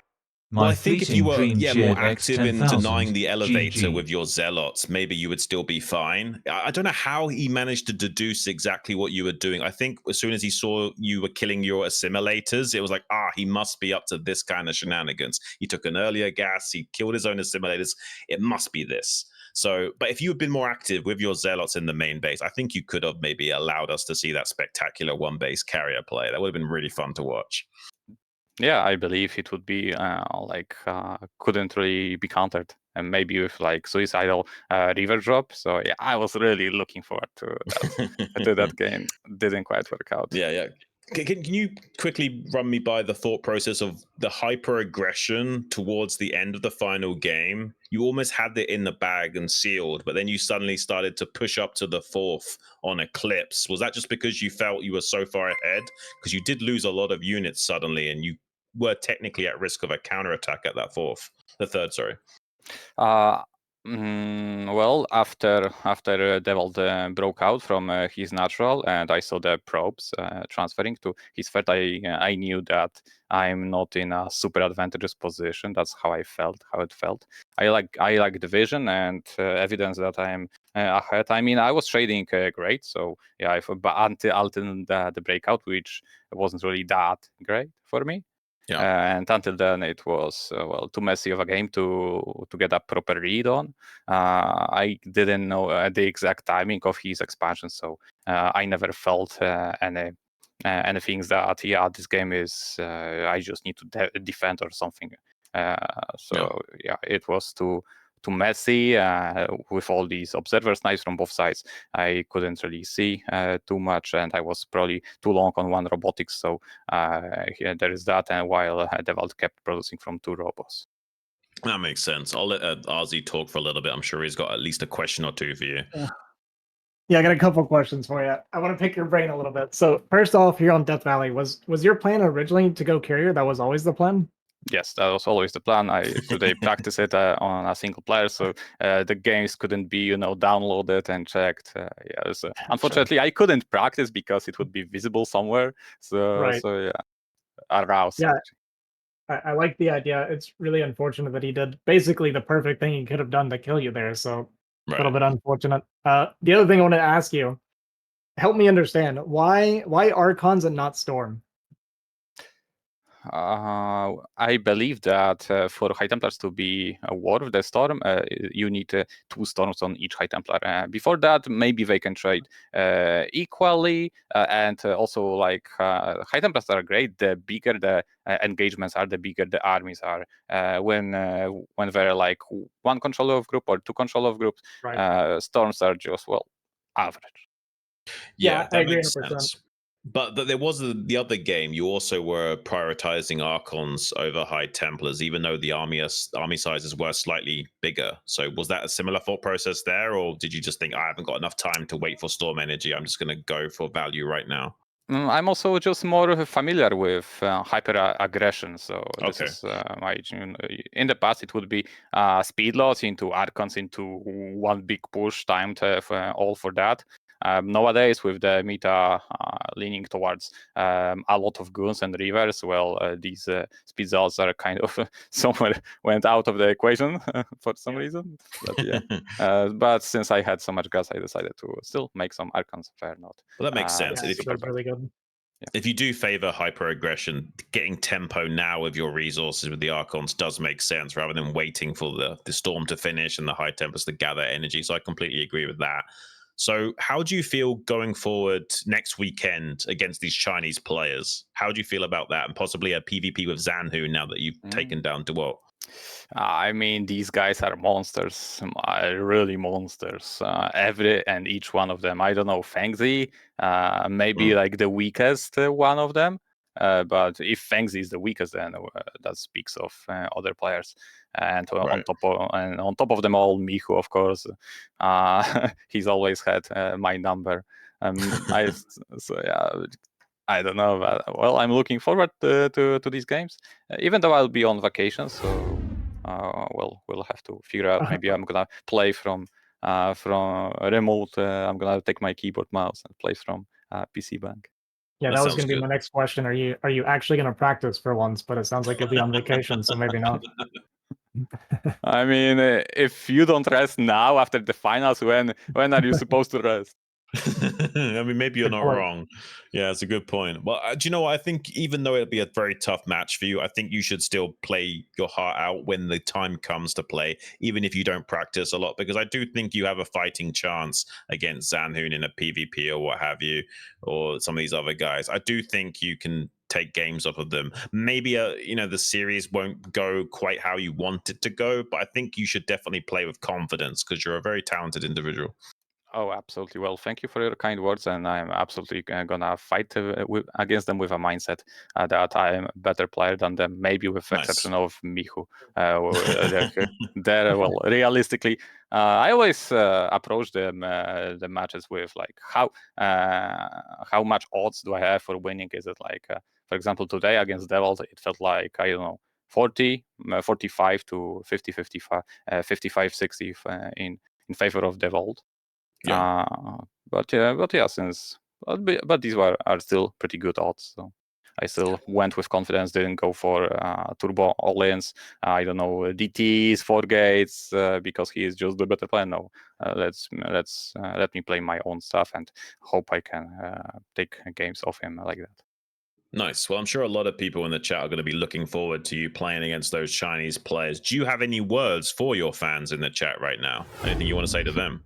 Well, what can I say? Thank you for being for me, for tuning for me, and I will do my best to just keep out microing my people, because that's I believe what you like seeing. I think I can speak for them when I say yes. They certainly do enjoy that, and we want to see you perform well against the Chinese players. Win or lose, we just want you to play well and represent the foreigner scene, because that'd be a great thing to watch and witness. Thank you. Your wins are my wins. Together with all the other foreigners who will represent us as best as possible. So it just doesn't. I don't want this event to become like a inner Chinese tournament. So yeah, I'm definitely do my best. You got to fight strong, Mr. Bonyth. RZ, do you have any final questions or words for our champion? No, just congratulations, Bonyth. It's really nice to see. I mean, you played great this series. You had a few hiccups here and there, but I mean, being able to come back after, what was it, 3 or 4 game losses in a row being able to stay mentally strong and pull that back is something I always find to be incredibly impressive, and especially for that last game to be such a grind and to pull it back. Congratulations, it was awesome games. Thank you, guys. Thank you. Really, congratulations, man. You deserve this win, and we look forward to seeing more great things from you in the times to come. Enjoy your holiday, get some much needed rest, and when it comes time to it, play your absolute best against those Chinese guys, okay? You got it. Thanks. Thank you, man. Worst case, we can at least play some bounds or something to warm up, you know? Wolf, I managed to convince Wolfix to at least play the 1A, 2A, 3A map before his games, despite not doing anything else to prepare sometimes. So yeah, maybe Bonyth can do something like that. You know, a little bit of a UMS warm up before actually playing, just to make sure he's clicking in the right places and what have you. Yeah, definitely something I should start doing. My warm up is my first ladder game. Yeah, you should do a little bit of a warm up just to make sure you know you're actually aligned to the universe the way you should be, and you don't do any crazy mistakes right off the bat, and it's like, you know, struggle to click your probes or something. Well, guys, we're going to take a quick look at the supporters to wrap things up. The Patreon page. Big shout out Team Liquid, Nazgo, and Steve for being our main sponsor, as well as the Bombastic Wolf of Wall Street at $200. That's Andrew. Bombastic General at $100. My Fleeting Dream. Bombastic Colonel at $50. Striker. Bombastic Majors at $30. Tupocalypse. And the Bombastic Majors, last but not least, $20. Scheming Gypsy, Chaozu, Medinho, Stephen Robertson's, KJ, Daniel Lopez, LML, and Nicholas Schuler. Big shout out to all of you guys, as well as individual donations we've had today. For example, that big €300 donation from Tangard. It's been a privilege to bring you guys this grand finals alongside RZ Dahaki, and I look forward to coming back and bringing you guys more great StarCraft. Anything to say, RZ? Not much to add to that. I mean, just really happy to have the BSL keeping the foreign scene alive for us. You know, this is the first season that I really participated, so thankful to Zero for giving me the opportunity to cast these games for you guys, and I really enjoyed it, and I will be sticking around for the long haul. Yeah, I definitely concur with that. Thank you guys for this opportunity. It's been an absolute pleasure and a blast to cast these games for you guys. I've been Jean, with me RZ Dahaki. That's going to be all from us, and we hope you have a fantastic evening, and we'll be back next week for some crazy action against those Chinese players. I hope these guys play well, because I think they can. Yeah, absolutely. Looking forward to it. Thanks for watching, guys. I appreciate it. I hope you guys enjoyed the games. We had a bit of a banger to wrap it all up, so super happy. And I'll catch you guys next time. Thanks, guys.